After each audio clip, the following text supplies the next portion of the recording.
We have a gorgeous night for homecoming at Homer Center. Tonight, the Homer Center Wildcats host the Cambria Heights Highlanders. Good evening, everybody, from Memorial Field in Homer City with longtime broadcast partner Ward Hilliard. I'm Mark Burdick as we welcome you to our ITT pregame show on this gorgeous night, week number 6 of our IRMC High School Sports Night. And Ward, like the first 5, you couldn't ask for better weather. Beautiful night. The field is in excellent condition. It couldn't be better either for the homecoming, the young ladies that we'll be seeing here at halftime. So it's great atmosphere. The only thing that could make it better is a good effort.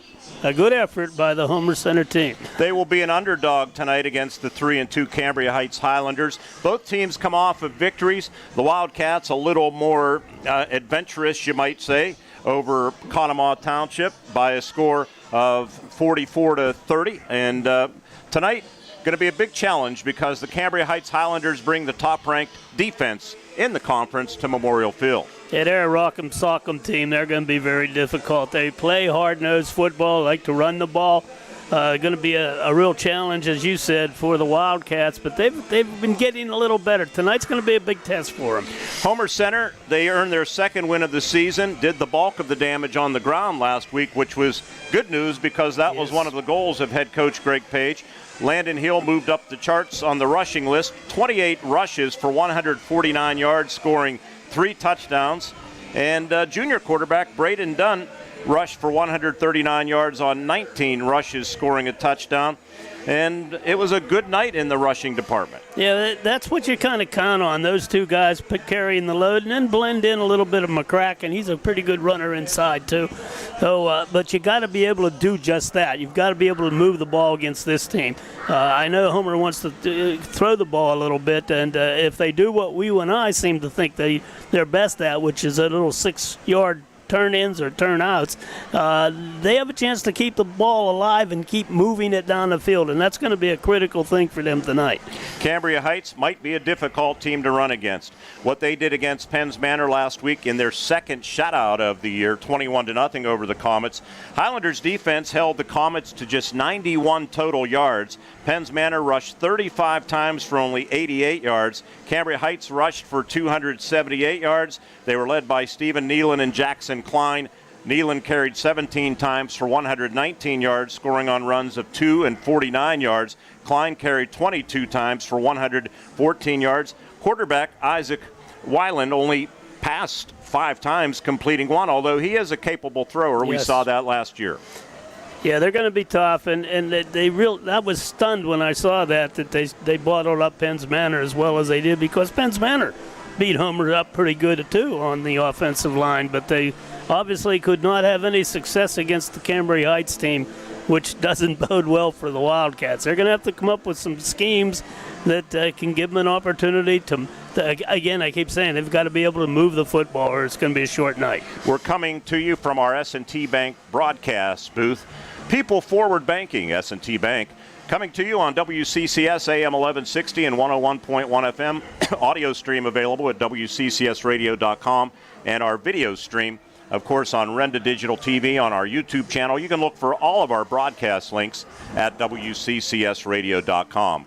We're going to step out, come right back into our S&T Bank broadcast booth when we continue. Also, you'll be hearing from head coach Jared Lewis of the Cambria Heights Highlanders and, of course, Greg Page of the Homer Center Wildcats. That and more as we continue. Coming up next, a trip around the Heritage Conference. Our Jake Slobotnik, a weekly feature. That's up next, and we'll be back in a couple of minutes with more on our ITT pregame show on the IRMC Renda Media Football Network.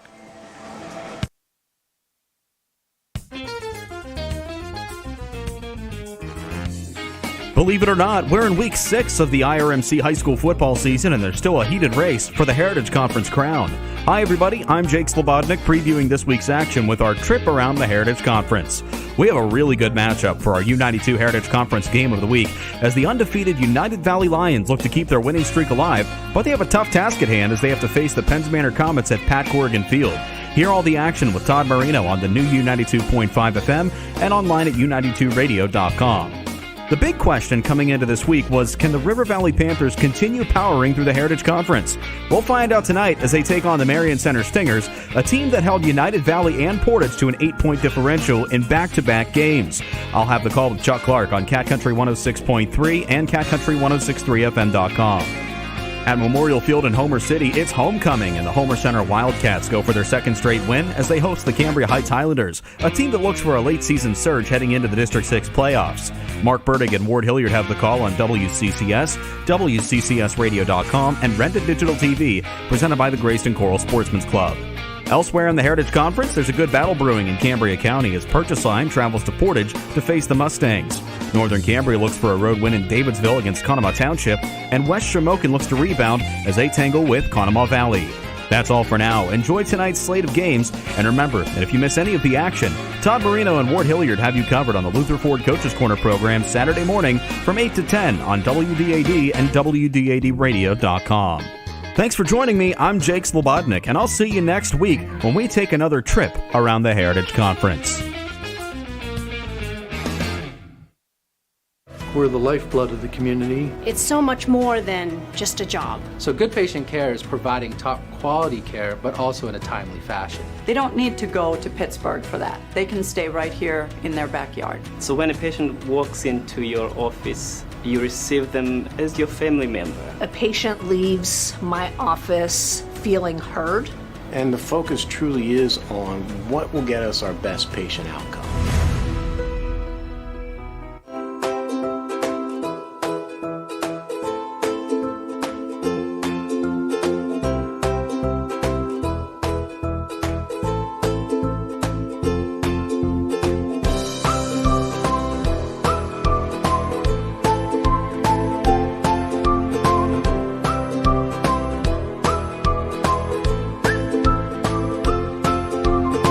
Milk every moment.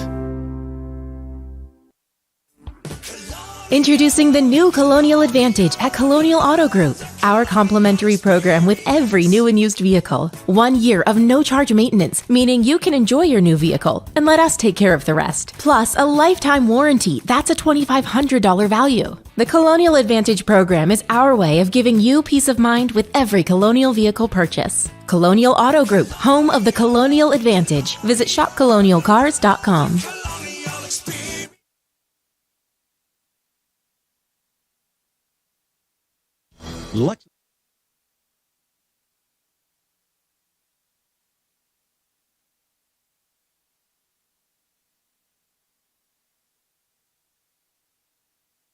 Studio engineer tonight, subbing for Michael Burdick back at Renda Media's Josh Widdison. Josh, thank you for pulling double duty today. And Michael is running homecoming at Indiana, which is always the case, has been for a number of years. Yes. So he has tonight off from producing tonight's game on the radio side. John Smathers, right nearby, our executive producer on the digital side. As we get set for the 13th all-time meeting between these two schools, series actually dates back to 1960, Ward, a 20-0 Highlanders victory.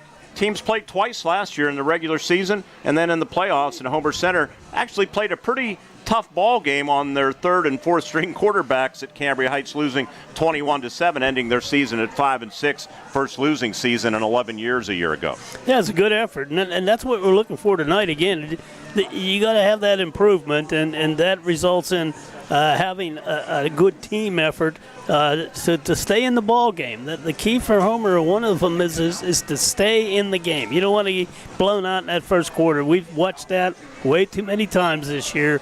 We don't want to see it here tonight. Watching video of Cambria Heights, I think the big challenge for Homer Center will be in the trenches because, man, there was dominance, and Penns Manor has a pretty good line. They didn't look as good against Cambria Heights, and this young Cambria Heights team, we'll get to that in a moment. Most of these guys are going to be back next year, so they are the second youngest team in the conference as far as seniors go, but we'll address that as we move forward. But if you can't at least neutralize things in the middle, I mean, on the defensive side, just stay low. If you stand up, you're going to get buried by this line. Yeah, you got to stay away from those big plays, those 70-yard runs for scores right off the bat. those are demoralizing. I don't care how you cut it, and it just seemed to take the wind out of the Wildcats in the games that they've played, especially the River Valley game where they just ran them off the field in the first quarter. They can't play like that. They have got to show they're a better team. I understand they're going to make some adjustments defensively to try to shore it up, maybe give too many people to block kind of thing, which is a good strategy. But they're going to have to do something to keep themselves in the ball game, and hopefully the offense on the other side can move it a little bit. Homer Center, last 4 games, they have given up a lot of points. Last week they scored more than they gave up. So their 3 losses to Penns Manor, River Valley, and United, sandwiched around an opening victory over Marion Center, and then last week, of course, against Conemaugh Township. Cambria Heights, they started with a loss against a very good Purchase Line team on the road, 19-7. Defeated Marion Center 39-7. Shut out Portage 24-0. Lost at River Valley 20-14. If not for a late mistake, from what I was told, maybe they controlled that game, but it was just one of those nights where they did enough to lose.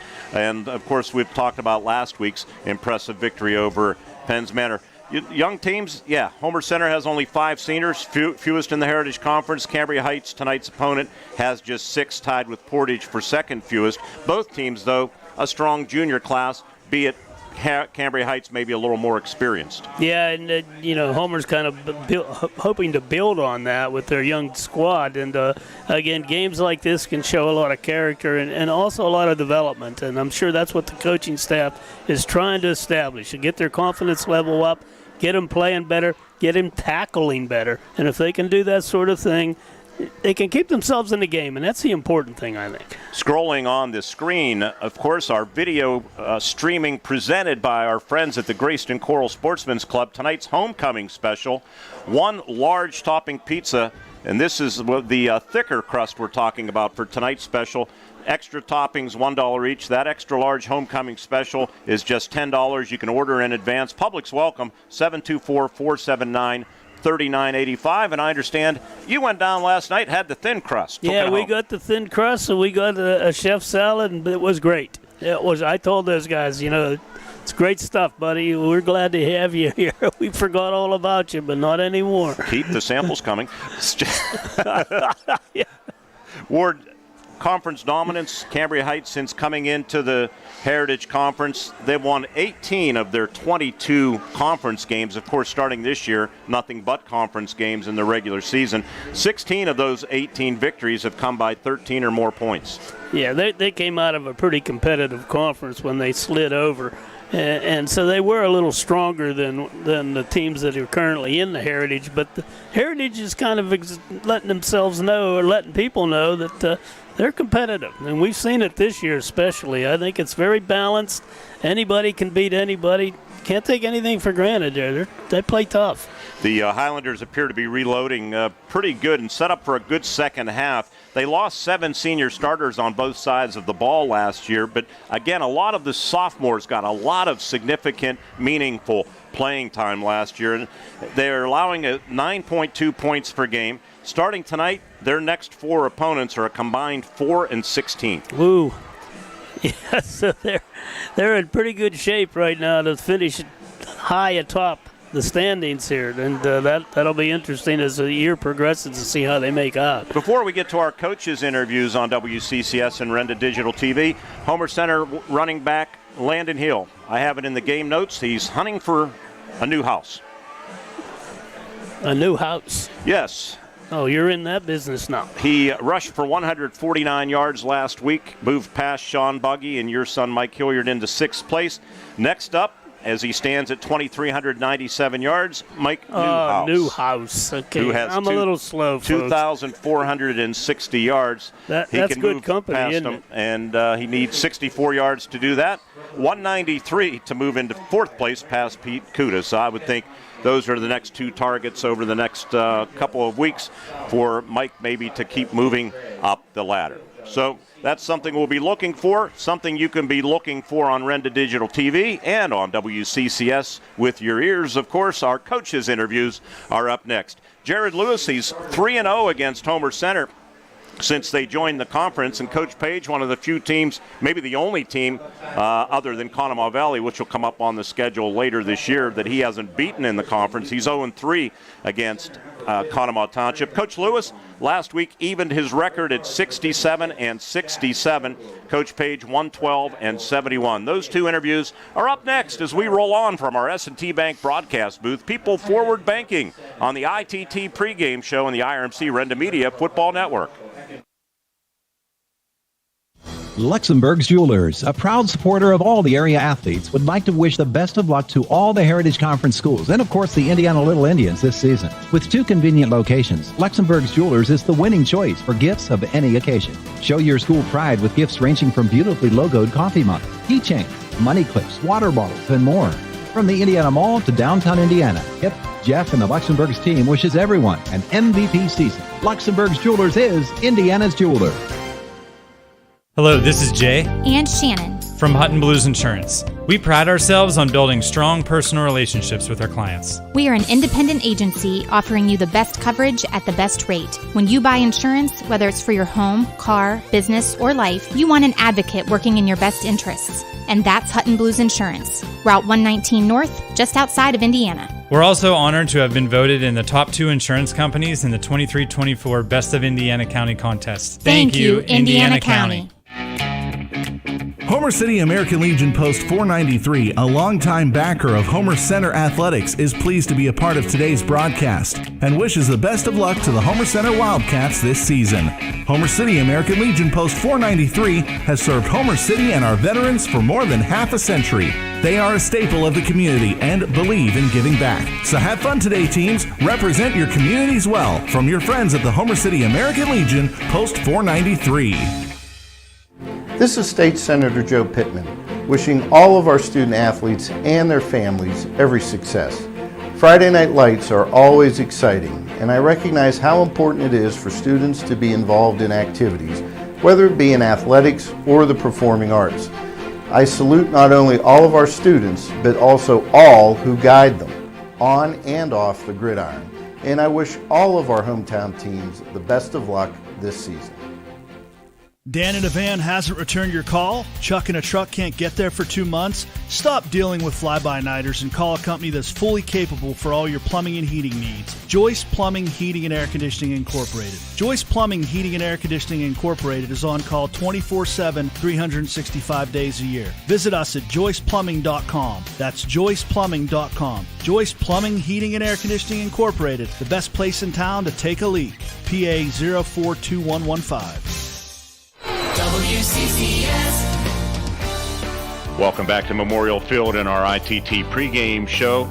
And joining us is Cambria Heights head coach Jared Lewis. Coach, as always, thanks for doing this. And your team reached the midway point of the season at 3-2 after an impressive 21-0 whitewash of the Penns Manor Comets last week. So kind of a little bit of momentum heading into the second half. How do you grade your team's performance at this point? Well, I think that, we seem to be getting better each week, and that's obviously our goal. We had a young team coming in. I think that we're starting to come into our own, especially offensively. Our defense has been pretty solid throughout, but we saw some signs last week. We still thought that, we left some points on the board and left some plays. We were a block here or a block there away from maybe a couple more explosive plays, which we're always, trying to have. But, yeah, overall, I think that we're getting better each week, and I think that that's important coming into, as you said, just getting past the midway point of the season. Much different look from your team this year with a little bit of video that I've watched. You lost several key starters last year to graduation. You returned only 6 seniors, second fewest in the conference. Yet last year I thought you found a way to involve a lot of sophomores who are now juniors, and that experience, I think, is paying off. Am I right? Absolutely, yeah. We have a number of guys touching the ball this year. Each week we have a guy or two stepping up. Steven Nealon's been pretty consistent throughout the year. Jackson Klein's been pretty consistent. But we've had games where Isaac has thrown the ball very well to Hunter Nealon, and also Garrett Jasper. And then we've also had some games where Marshall Eckenrode has been our leading ball carrier. So spreading the ball around, we hope that makes it a little bit more difficult for us for teams to defend us. Where I do agree with you, last year it was more, Tanner Tribus and Ty Stockley, and we were trying to bring those guys around, but they weren't quite ready to take that ball yet. and now you really see the maturation of those guys this year. Well, defense has definitely been a strength and kind of carried the way in the first half of the season. You allow a conference low 9.2 points per game. What's been the key on that side of the ball? I think that that's where we returned the majority of our experience from last year was on the defensive side of the ball. They really pay attention closely to their assignments. I feel like they're really getting and watching a lot of film on our opponents. I think that we're getting better there. The first part of the year, I felt like we were doing pretty good. Now I think we're even doing better. We're hopeful that our best days of defense are ahead of us. And I think, when you're limiting teams' big plays, when you're limiting those explosive plays, getting a few turnovers here and there, that's always been a key to a tough defense, Well, you mentioned preparing for opponents and watching video. Homer Center, the next challenge in front of you here tonight at Memorial Field. Your thoughts on Greg Page's Wildcats? Yeah, as a typical Coach Page team, they're well coached. You can see that. They are another team that lost a lot of players last year. You can see these young players getting more and more comfortable. I was really, really impressed with the quarterback the last couple games. You can see him getting more comfortable. Definitely a very good athlete. And then obviously anytime you return Landon Hill, he's as good as a back there is in the league. You see their offensive line getting better. You see some of their skill positions. Number 10 has made some really nice catches on pretty much everybody this year. So you can see the athletes. You can see these guys gaining more confidence. It's going to be a good football game because they're a scary opponent for sure. Coach, I appreciate you doing this. We wish you the best of luck tonight and the rest of the way, too. Always a pleasure to cover the Highlanders. All right, thank you so much. Appreciate everything you guys do. Head coach Jared Lewis of the Cambria Heights Highlanders, and we're going to come back. Speaking of Greg Page, he's up next when we continue on our ITT pregame show here on WCCS and Renda Digital TV on our IRMC Homer Center Wildcat Football Network.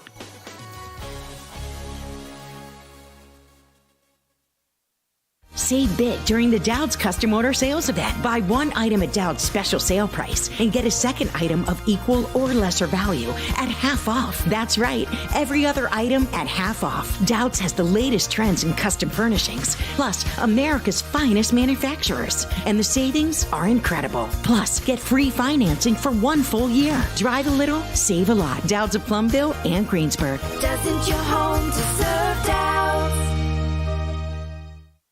Robindale and its affiliated companies are proud to be a sponsor of all student athletes in the area. For nearly 2 decades, Robindale has been cleaning up refuse coal piles that dot and scar the western Pennsylvania landscape. To reclimate and beautify these areas, Robindale believes deeply in safety, compliance, and community responsibility. If you would like to become a part of the Robindale team, you can contact them at 814-446-6700, extension 122, or see how Robindale can assist your business at robindale.com. At Mark Arbuckle Nissan here in downtown Indiana, we sell more new Titans than any other dealer in our region of the country. That's because we have more Titans to choose from, and we give great deals on new Titans every day.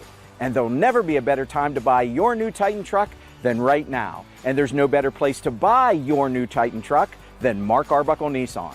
That's Mark Arbuckle Nissan, because if you buy a Nissan someplace else, you'll pay more money. Grayston Coral Sportsman's Club invites you to take a look at the club voted Best in Indiana County 2023. Inside, you can find members unwinding with friends and enjoying delicious food like their homemade pizza.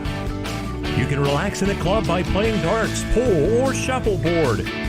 The club is a great place to watch your favorite team with family and friends. Yeah! Proud to sponsor the Wildcats, the Grayston Coral Sportsman's Club on Neal Road in Grayston. Hi, Nick Moore, head coach of the state runner-up Homer Center Lady Wildcats. When I'm not game prepping with the girls, I'm creating financial game plans at Walbeck Insurance. We take time to learn about your specific needs to create a game plan tailored just for you, whether it is auto, home, life, health, or business insurance. Come see me, Nick Moore, at Walbeck Insurance, where we offer more choices, more savings. Call 724-479-9378 to let Coach Nick make a game plan for you. Welcome back to Memorial Field as we continue on our ITT pregame show here on WCCS and Renda Digital TV. It's time for the head coach Greg Page show, as always presented by our friends at Walbeck Insurance. They actually insure this show for all of your insurance needs and an instant quote. Visit them online at walbeckinsurance.com. Well, Coach, homecoming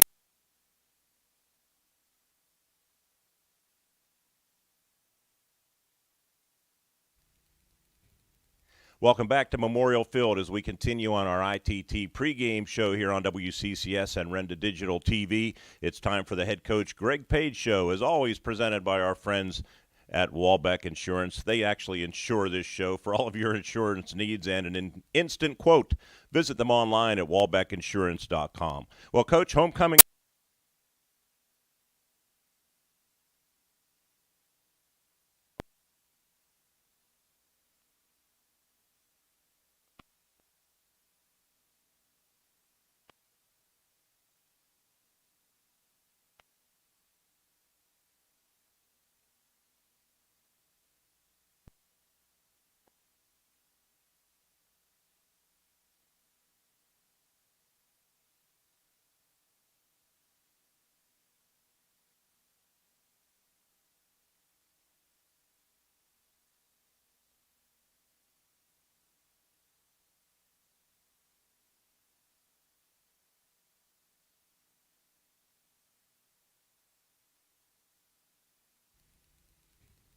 Welcome back to Memorial Field as we continue on our ITT pregame show here on WCCS and Renda Digital TV. It's time for the head coach Greg Page show, as always presented by our friends at Walbeck Insurance. They actually insure this show for all of your insurance needs and an instant quote. Visit them online at walbeckinsurance.com. Well, Coach, homecoming.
Because it's like a PAT to him to make a field goal in that range. So you get 3 out of that, you don't waste the opportunity, and you keep your momentum going a little bit. Real quickly, wanted to touch on Will Jones, too, really emerging as one of the top receivers in the area, 16 receptions, second best in the Heritage Conference.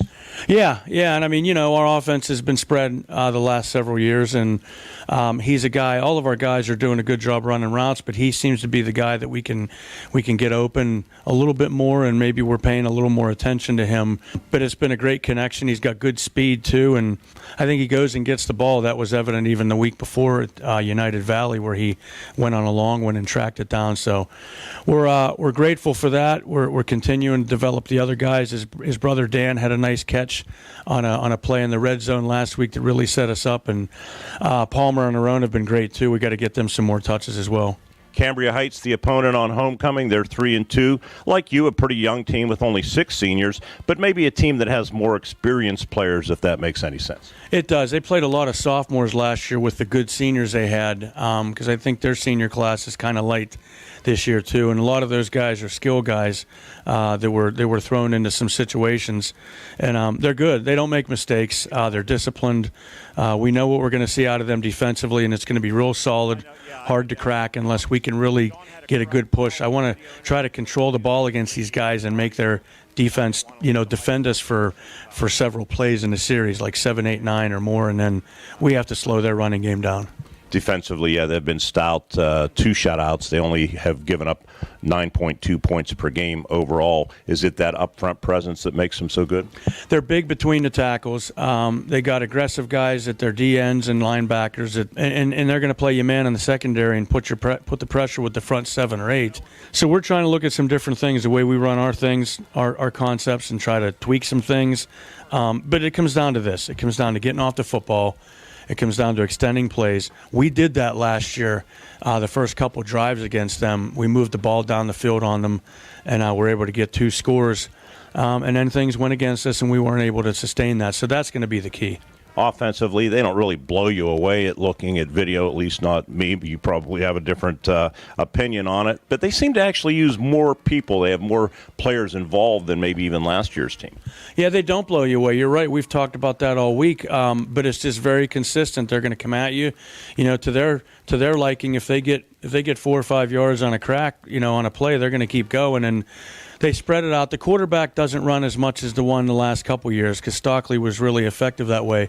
But they are spreading it out to 3, 4 people, and then they'll go into a wildcat. And the kid can throw when they need to. Coach, finally, any updates on injuries? Any good news that Zach Wilson, your center's been out? Is he expected to return tonight? He is expected to return. That'll help. He's been real consistent with the snaps up front.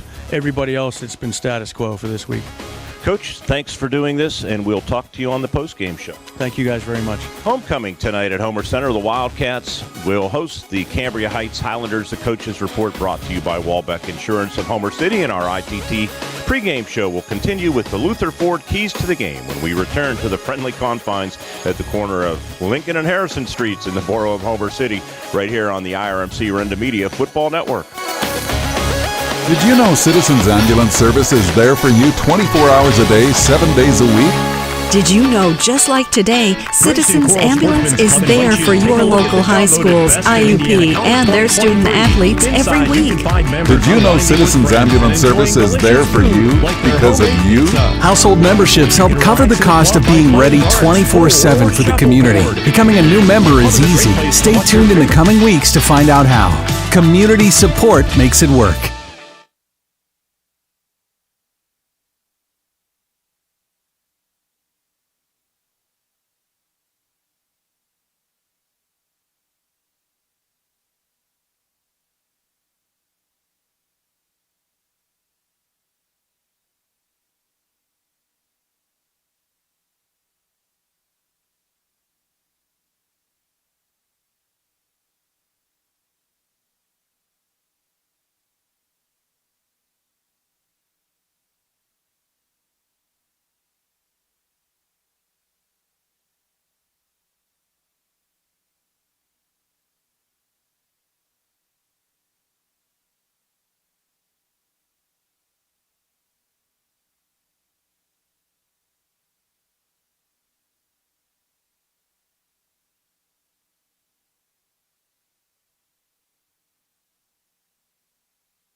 What sets S&T apart from other financial institutions is that they are visionary.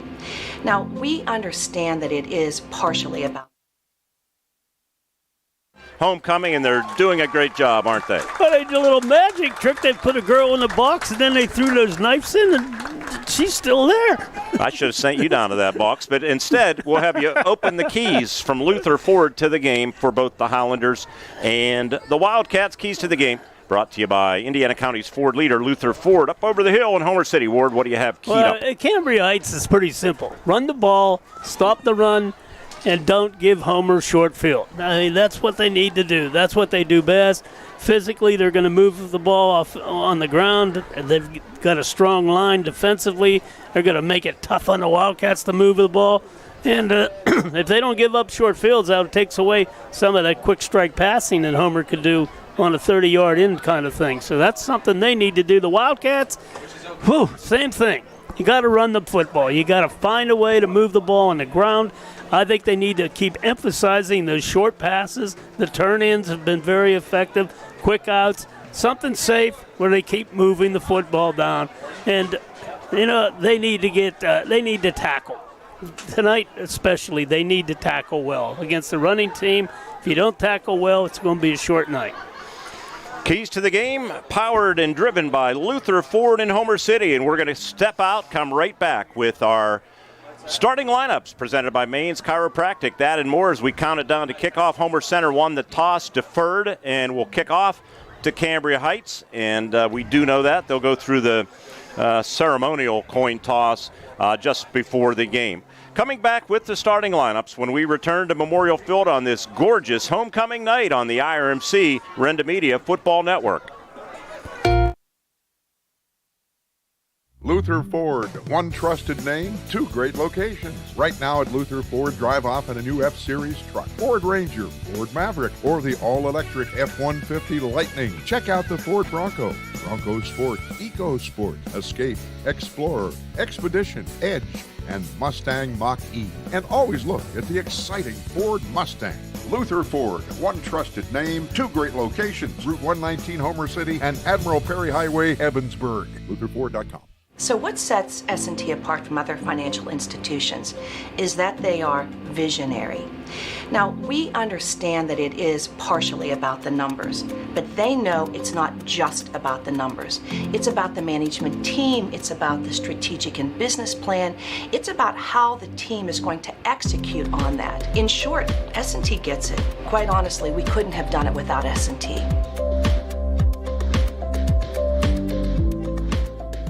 Bad hair day? Bad day at the office? Bad day behind the wheel? Hey, stuff happens, even to the best of us. At least your car insurance rate doesn't have to take a hit. Get Erie Rate Lock from Erie Insurance. Gives you a great rate that stays put until you change a car, driver, or your address. Plus, seriously good service. Now that's something to smile about. Your local Erie agent is William G. Meckling Insurance Agency. Get a quote at 724-465-4261 or visit mecklinginsurance.com. Erie Rate Lock does not guarantee continued insurance coverage and is not available in all states. The Homer City Area Athletic Booster Club was founded 65 years ago to support and sponsor a startup midget football program. Some 65 years later, the Boosters have grown and now serve as the primary recreational arm of the Homer Center School District, sponsoring various sports such as baseball, softball, elementary boys and girls basketball, and yes, Bears football remains the foundation for our Varsity Wildcats program, teaching the basic skills to our children. Go Bears and go Wildcats from the Homer City Area Athletic Booster Club.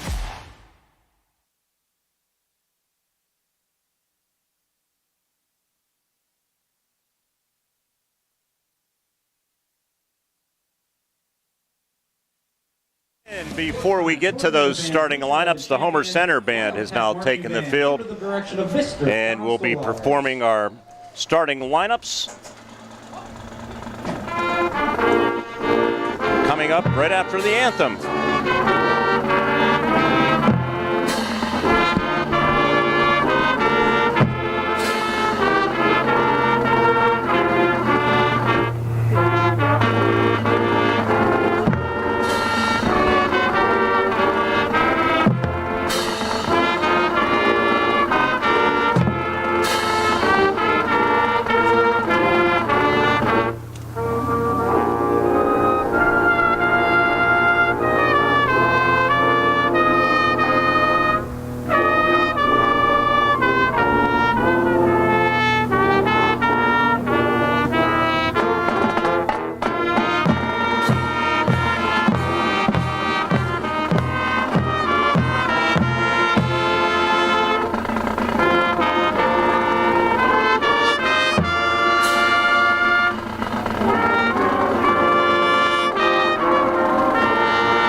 Wildcat Marching Band performing the national anthem. We're going to get to the starting lineups, and just for the benefit of our producer back at WCCS, Josh Widdison, PRC 8902, Josh, will be the cut when we get to Homer Center starting lineups. The players will introduce themselves, and if you don't have that, we will do it right here in the booth. But Ward, for the 3-2 Highlanders, averaging 21 points a game, 189 yards rushing, 67 passing, 256 overall, which is 8th best in the Heritage Conference. They won't wow you, but they have been getting the job done. What's about their starting offense? Well, they got at the one end to help Marshall Eckenrod. He's a junior, 5'11", 170. The left tackle is James Holtz, sophomore, 5'11", 235. The left tackle, Tristan Weekland. He is a junior at 5'9", 215. Braylon Rydbaum is the center, junior, 6 foot 255. Jack Sherwood is the right guard, a freshman, 6 foot 250.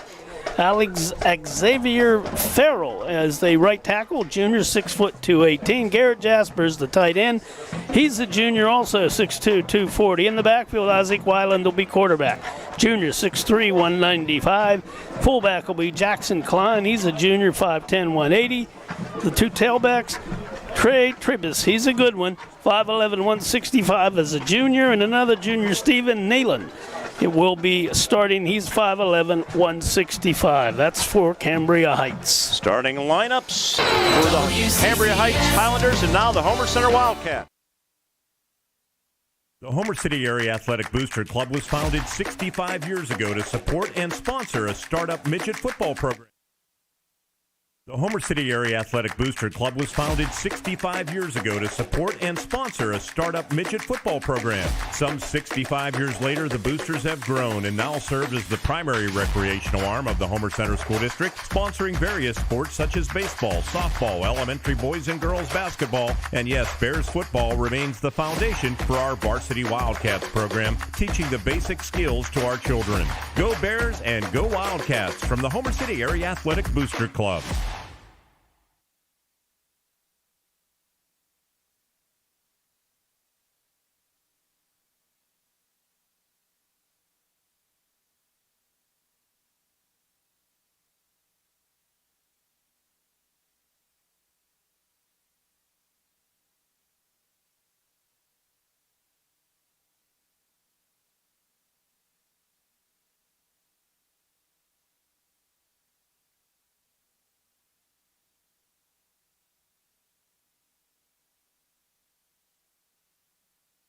Lineups as the players introduce themselves here on WCCS and Renda Digital TV.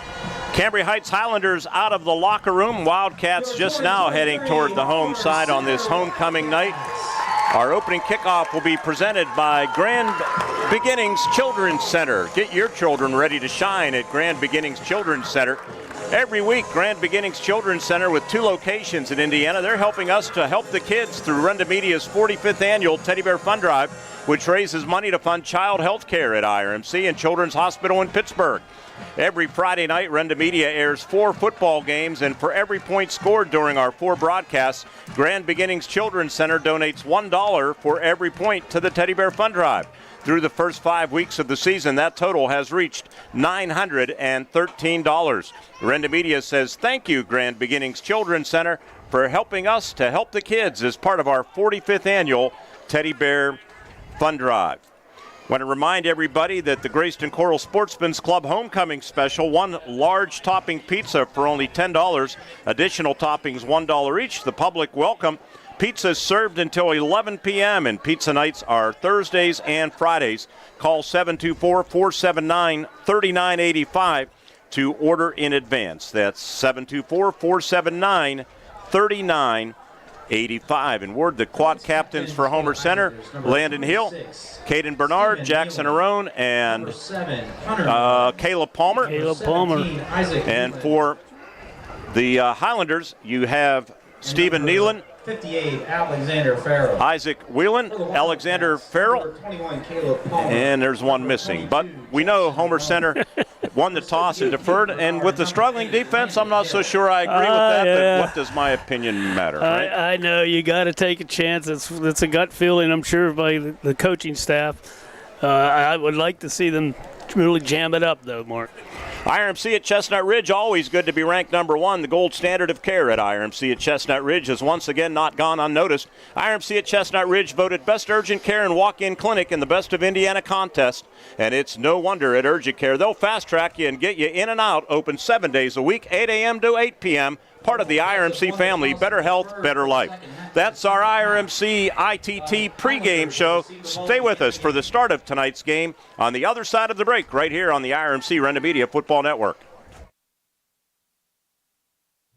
At IRMC, we have all of the necessary pieces in place to perform complex operations, including highly skilled and specially trained surgeons, their support team of experts, and advanced technology like the Da Vinci robotic surgical system. As a result, patients spend less time in the hospital, recover faster, and get treated close to home. So there's no reason to puzzle over where you should get your surgical care. The answer is right here at IRMC.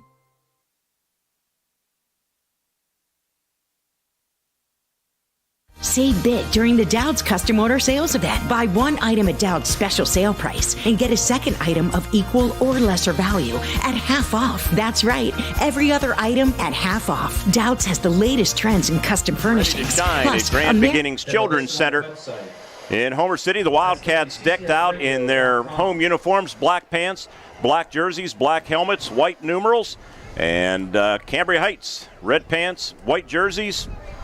I call that baby blue. There's probably another color. Blue. Those are traditional colors. They've had those for years. I mean, you spent 1960. I was probably here for that. Freshman kicker Brady Frazier, who's becoming more and more of a weapon, approaches the ball end over end kick. And it's going to be taken at the 19-yard line by Stephen Nalen up the center of the field to the 40, comes near side, 45-50, Wildcat territory, right sideline 40, and just like that, the Highlanders are going to start inside the 30-yard line. Brian Mills and also for Homer Center, Riley Cobaugh finally tracked them down, but not before a 42-yard return. Yeah, again, this is our fear. The coverage has been iffy all season long. When you kick them like that, and you got to give Weiland credit. He came up and caught it on the run, and then off he went. He's an excellent running back. So Homer is once again up in having to stop 4-down territory kind of drive here. Cambria Heights, they spot it at the 30-yard line. Weiland will go from the shotgun. Sidecar to his left, they put Tribus in motion. He cuts it up to the 25, to the 20, going to be close to a first down. He may even have 10 yards on the opening play. And on the tackle for the Homer Center Wildcats, Braden Dunn. And it is good enough for a first down. If the Cats sit back and read that way, it's going to be a quick score here. Wildcats defense allowing 34.8 points per game, 262 yards rushing, 79 passing, 341 overall. That's 10th out of the 12-team Heritage Conference. Give up the middle, and with the football and pushing him back this time. Let's see if that is Jackson Klein on the carry. I am not sure. I think it was the fullback. No, Stephen Nealon. Isaiah McCracken on the stop for the Homer Center Wildcats from inside linebacker position. Second down and 9. Homer kind of attack. That's what they've got to do. Attack the inside, attack the gaps. Receiver to the right boundaries, Hunter Nealand, a senior, 5'11", 150. The only senior starter. They start one senior, 9 juniors, and a sophomore. Split backs as Weiland goes under his junior center, Braylon Ridbaum. He gives up the middle, gaping hole and close to first down yardage. With the football was Jackson Klein. Klein came into tonight's game, 405 yards rushing, 78 carries, 5.2 average. He scored 3 touchdowns. Brian Mills on the stop, going to be set up. It's going to set up third down and about 2 to go from the Wildcat 12. Mills a good secondary player, but you don't want him making a lot of tackles. That means bad news because they're gaining yardage. Let's see what happens here. They shift out of an eye and go split backs, tight formation. Eckenrode behind in motion behind the formation. Give off the right side. Klein's going to be close to that lead marker and a first down. No signal from the officials to move the chains yet, and going to be very, very close They eye it up. Isaiah McCracken and Jackson Arone, but it is good for a first down. First and goal for Cambria Heights if that football's indeed on the paint at the 10-yard line. For the Highlanders. Say on the 12 on the scoreboard. It looks to be at about the 10. No, it's definitely not the 12. It's not the 12. Now they adjust the scoreboard. So first and goal right at the 10-yard line. Lone setback is Klein. Double wing, one of them, Stephen Nealon, takes the toss. Stutter steps, and the Wildcats defense it well, and they're going to limit him maybe to no gain. Leading the charge, Landon Hill, and I guess we could say King Hill because he's the homecoming king for Homer Center. We'll find out the queen at halftime, Ward. Yep. Nice job out there. That's something we haven't seen all year long. The edges have been getting burned all year long, but that was a nice play. So they send Hunter Nealon, who has 5 receptions, split wide right beyond the hash. That's the wide side of the field toward the Homer Center bench. As if you're listening on radio, they're operating toward the south end zone, left to right, and nowhere to run for Stephen Nealon. Hit by Will Jones. 30, Will Jones. Might even lose a half-yard, Ward, back to the 10.5-yard line. Yeah, they ran that out of the shotgun. They've been running rough center, but that time they ran out of the shotgun. The Wildcats would buy none of it. As soon as he got it, they were coming in there. Nice job by Will Jones. Passing Weiland 21 of 44, 3 interceptions, 47%. He's thrown for 312 yards and just 2 touchdowns, both of the touchdowns to number 87, Jasper, but it's Stephen Nealon who takes the direct snap, runs through a tackle, runs to the goal line, and going to be very, very close, but stopped at about the 1-yard line, and they had a chance at him, didn't they? Yeah, they had a shot, and this is what we were talking about. They got to tackle well. They had him, he got through, and he picked up another 5 yards, almost scored. 4th down and goal, ball at the 1. It's going to be at the 1-yard line. And Weiland going to go under center with split backs behind him. And he's going to hand it off to Stephen Nealon. Stephen hit by McCracken, and he did break the plane for a touchdown. On the carry, just able to break the plane. It is a touchdown for the Cambria Heights Highlanders, set up on the 42-yard return by Stephen Nealon, and Nealon finished things off, taking it to the end zone, and it's 6-0. 4 minutes and 2 seconds into this football game, Highlanders lead it. We talked about effort, and that was a good effort there. McCracken nearly had him. If he could have just got in a little quicker, he could have stopped them. Maybe Wildcats take over, but did not happen. Long snapper is Tristan Weekland, holder Stephen Nealon. Cameron Abrams, 11 of 13 in the PAT department, and he puts it through. The kick is good. Teams come upfield. Cambria Heights draws first blood on this beautiful homecoming night. It's Highlanders 7, Wildcats nothing as we continue from our S&T Bank broadcast booth. People forward banking on the IRMC Renda Media Football Network. This is State Representative Jim Struzan. Save big during the Dowd's Custom Order Sales Event. Buy 1 item at Dowd's special sale price and get a second item of equal or lesser value at half off. That's right, every other item at half off. Dowd's has the latest trends in custom furnishings, plus America's finest manufacturers. And the savings are incredible. Plus, get free financing for 1 full year. Drive a little, save a lot. Dowd's of Plumville and Greensburg. Doesn't your home deserve Dowd's? The Twin Cities Event Hall is the perfect place to host your next special occasion. The event hall is located on the grounds of the Grayston Coral Sportsman's Club, featuring everything you need to make your next event shine. Inside the club, you can find members unwinding in the spacious bar and game room, enjoying great food and just gathering with each other watching their favorite team. The Grayston Coral Sportsman's Club in Twin Cities Event Hall, voted best in Indiana County 2023.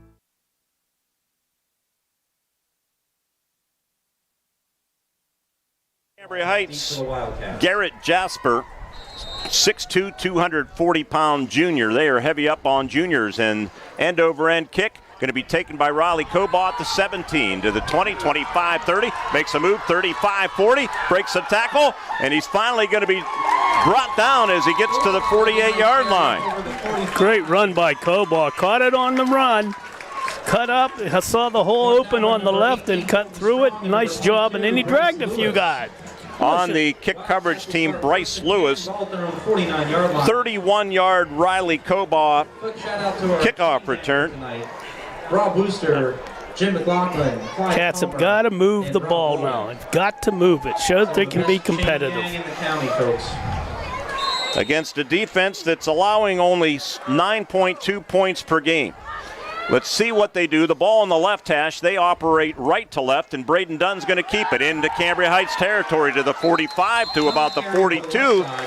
And much like Cambria Heights picked up 10 yards on their first play, Braden Dunn did pretty close to that. I think it'll be a gain of just about 9, depending on where they put it down. Stephen Nealon, who scored the touchdown, made the tackle. It'll be 2nd down and 1. Defense reacted to Landon Hill, and Braden saw that one of the linebackers came in a run blitz, and he ran right by Braden.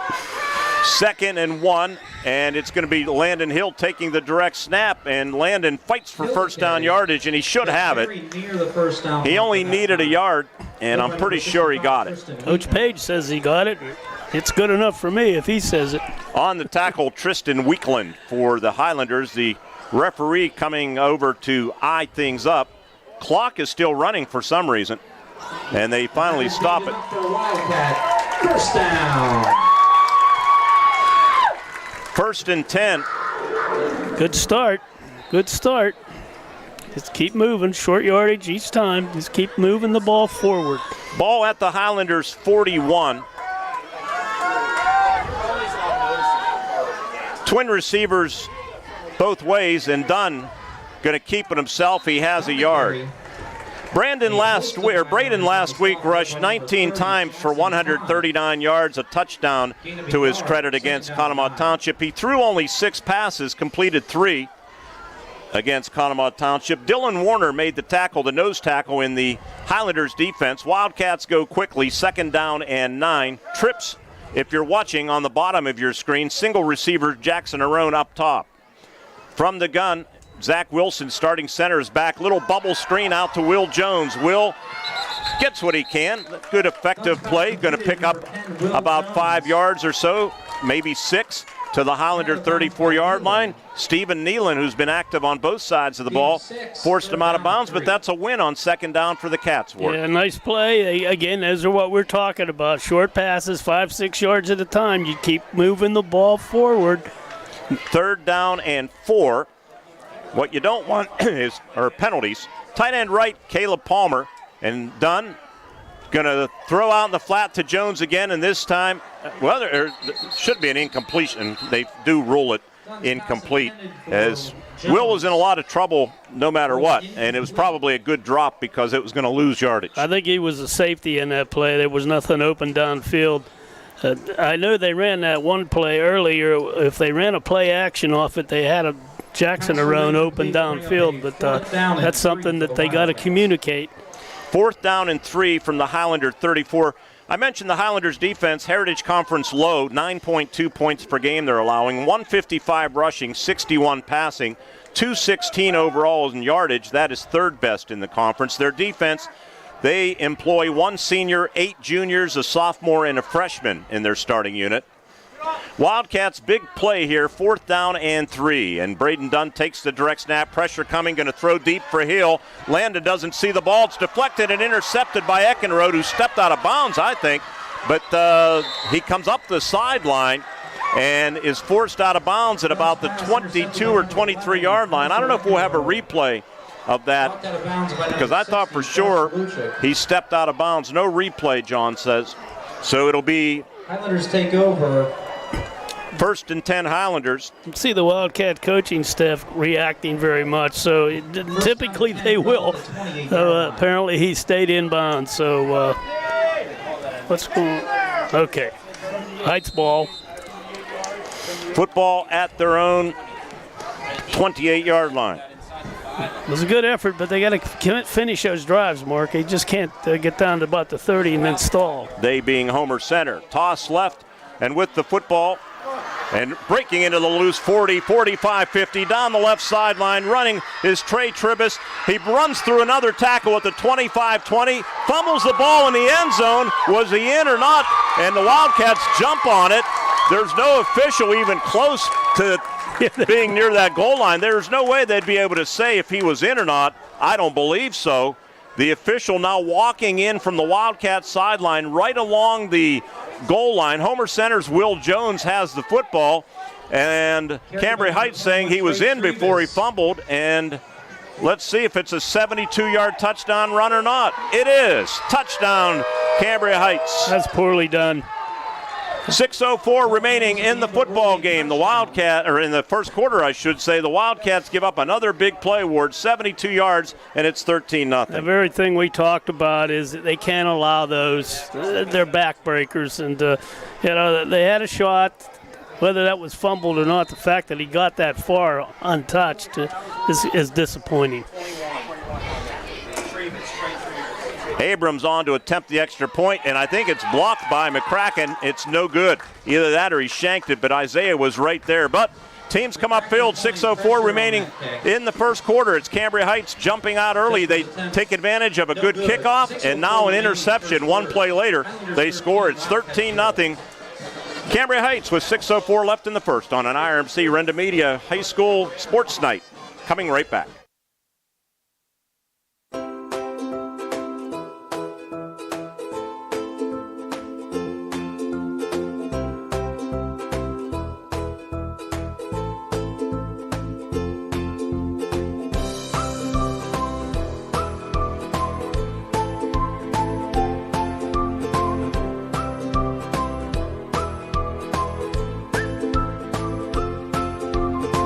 Milk every moment. Did you know Citizens Ambulance Service is there for you 24 hours a day, 7 days a week? Did you know, just like today, Citizens Ambulance is there for your local high schools, IUP, and their student athletes every week? Did you know Citizens Ambulance Service is there for you because of you? Household memberships help cover the cost of being ready 24/7 for the community. Becoming a new member is easy. Stay tuned in the coming weeks to find out how. Community support makes it work.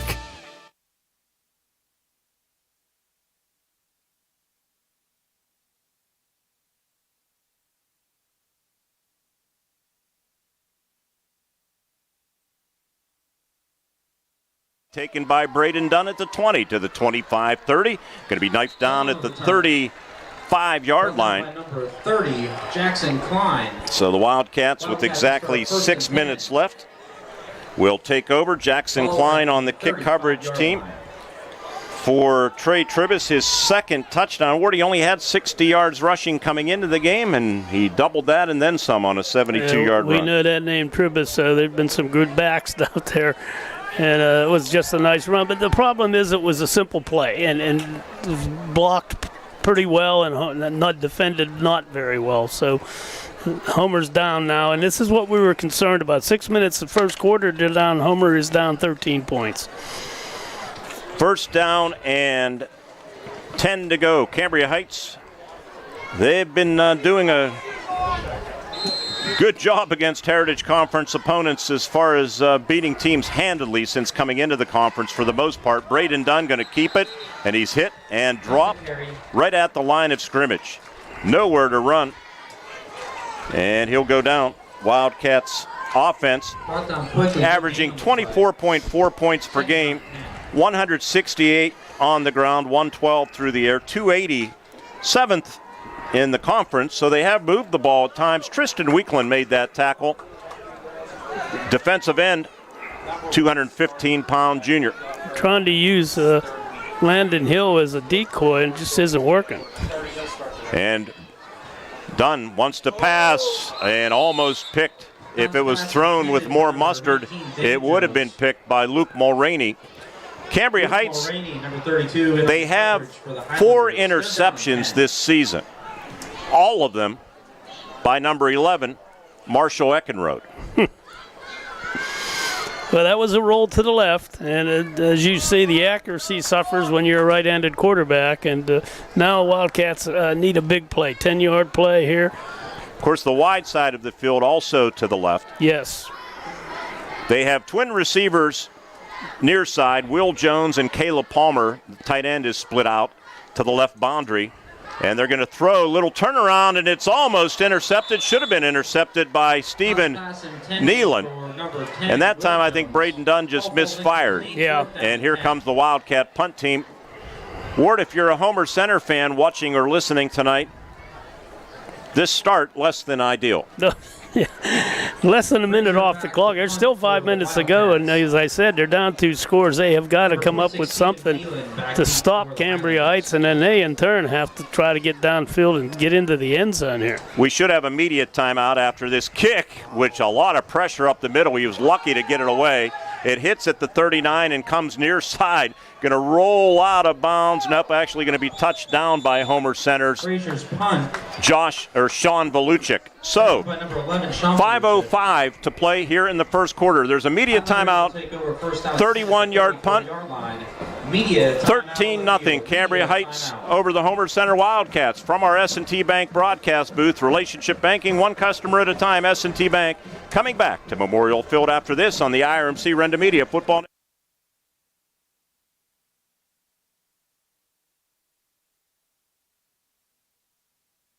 Looking to experience luxury with your next vehicle? Then look no further than Luther Lincoln. From the full-size Lincoln Navigator to the mid-size Lincoln Aviator or the Lincoln Nautilus and Corsair crossovers, Luther has the Lincoln you want. With complimentary pickup and delivery for service or being able to schedule your service appointments online, Luther Lincoln wants to make your experience a pleasant one. Luther Lincoln, your choice for Lincoln. Route 119, Homer City. Click on lutherlincoln.net.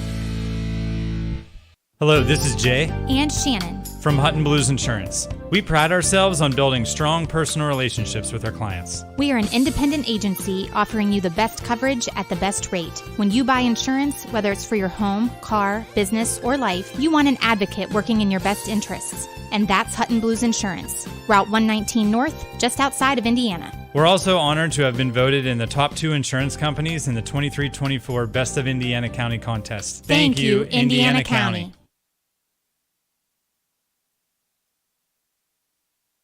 Ward Hilliard, Mark Burdick back with you. 5:05 left in the first already. 13-0 Highlanders. They have the ball right back after their defense forced a 3 and out. And Weiland going to throw out in the flat to Stephen Nealon to the 35 to the 40. And he'll gain about 7 yards on that simple pass out in the flat. Ocean Maritita on the tackle.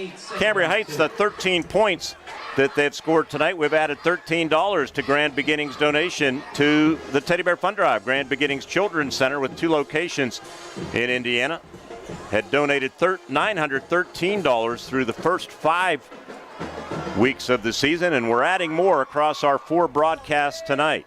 Second down, long 2 for the Highlanders, and the give up the middle.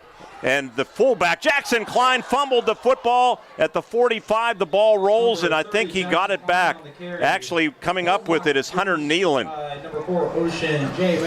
Kind of break the Wildcats needed, but just weren't able to get it.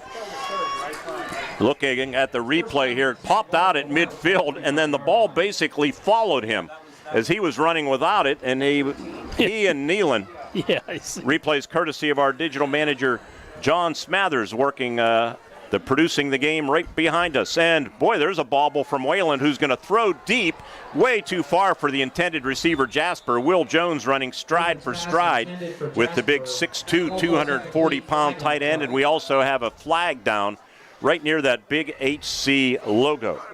Let's hope that's a holding penalty. You're a Homer fan. Public address announcer Chris Garetano. I'm not sure if we have the homecoming quarter. Somebody can mark it down for us. We'll acknowledge all of the young ladies on the homecoming court. Landon Hill, Homer Center standout 2-way player, is homecoming king. I don't know if I mentioned to you, I was the first ever homecoming king. You mention it every year. It's not accurate, but you do mention it. It is very accurate. Lynn Caruso was the queen that year, and I escorted her, so they didn't have kings. You were the first king. Figured, yeah. Self-proclaimed. They move it back to the 40-yard line. Going to be first down and Boy, rule change. Maybe it wasn't holding. Backside pressure and sacked is Stephen Nealon by Brady Frazier. You know, Homer's going with 6 men down now, Mark, and that gives him an extra rusher. And I got to ask you about the penalty because I was looking down. It evidently was not holding. No, personal foul? Yeah. Okay, because holding is now from the line of scrimmage, not from the spot of the foul. So that explains that. And, man, look, they're back at the 31-yard line. They started the drive at the 34. They're playing into Wildcat. Boy, we need a calculator to figure out the yardage. 19, 29, 34 yards for a first down on 2nd and 34. Trips to the left. And Isaac Weiland takes the direct snap, rolls to his left, looking, going to load up and throw deep downfield for Eckenrode, and that's going to draw a flag on Homer Center's Jackson Arone. He had his back to the play, and that'll draw a flag every time unless you turn around, Ward. If you turn around and your head's facing the other direction, you're probably going to get away with that. Yeah, this I'm trying to see. Yeah, he would have caught that had it not been for the interference. So 2nd and 34. Now, I don't think that's an automatic first down. No, it's from scrimmage. So that's 15-yarder. Pass interference on the Well, Homer's pass coverage all year has been suspect, to say the least. And that time it really hurt him.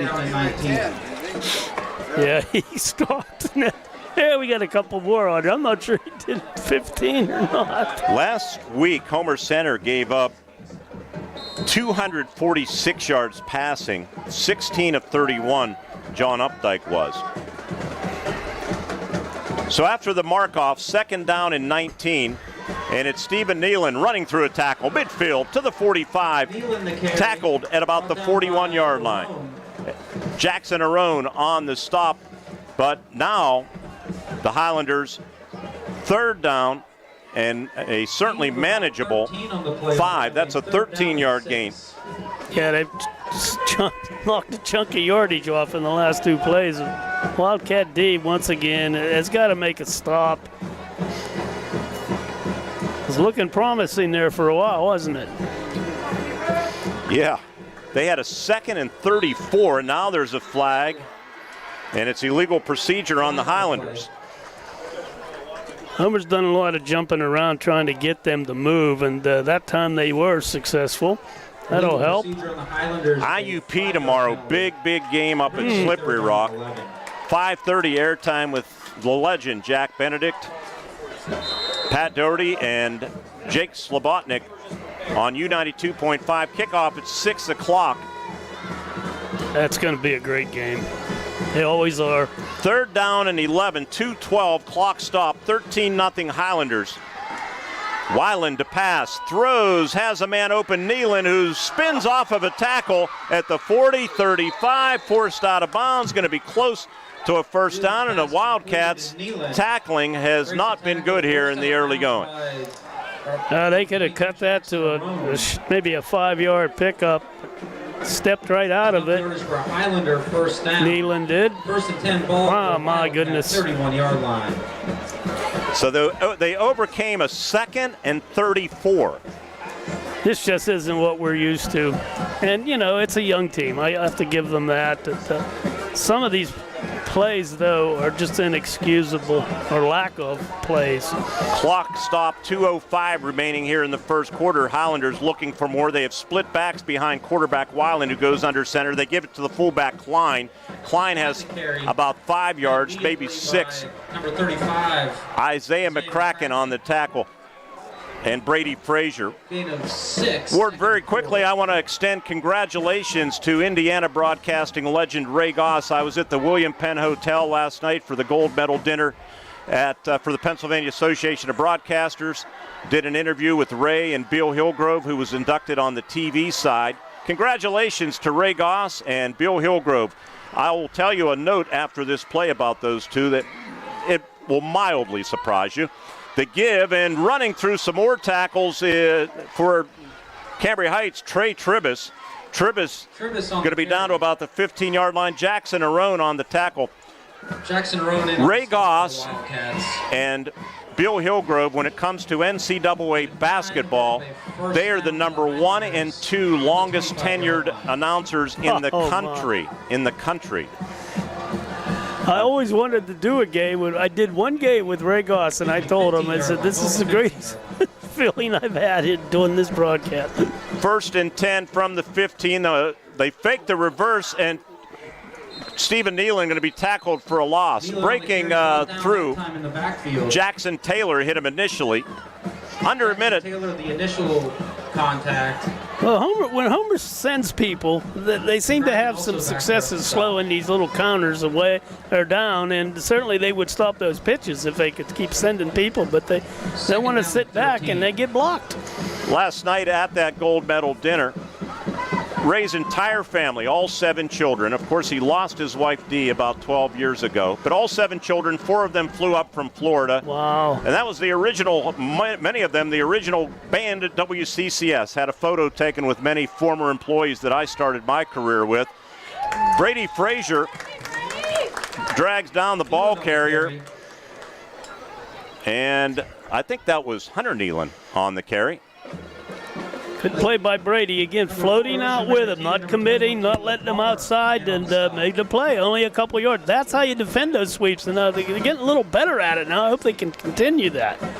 See if they must have been out of bounds. So are they going to wind the clock or not? They are going to wind the clock, and we've just witnessed the final play of the first quarter, dominated by Cambria Heights. As we head to the second, thank you, friends of Jim Struzzi, presenting the first quarter, as always, here on WCCS and Renda Digital TV. It's Cambria Heights 13, Homer Center nothing on the RMC Renda Media Football Network.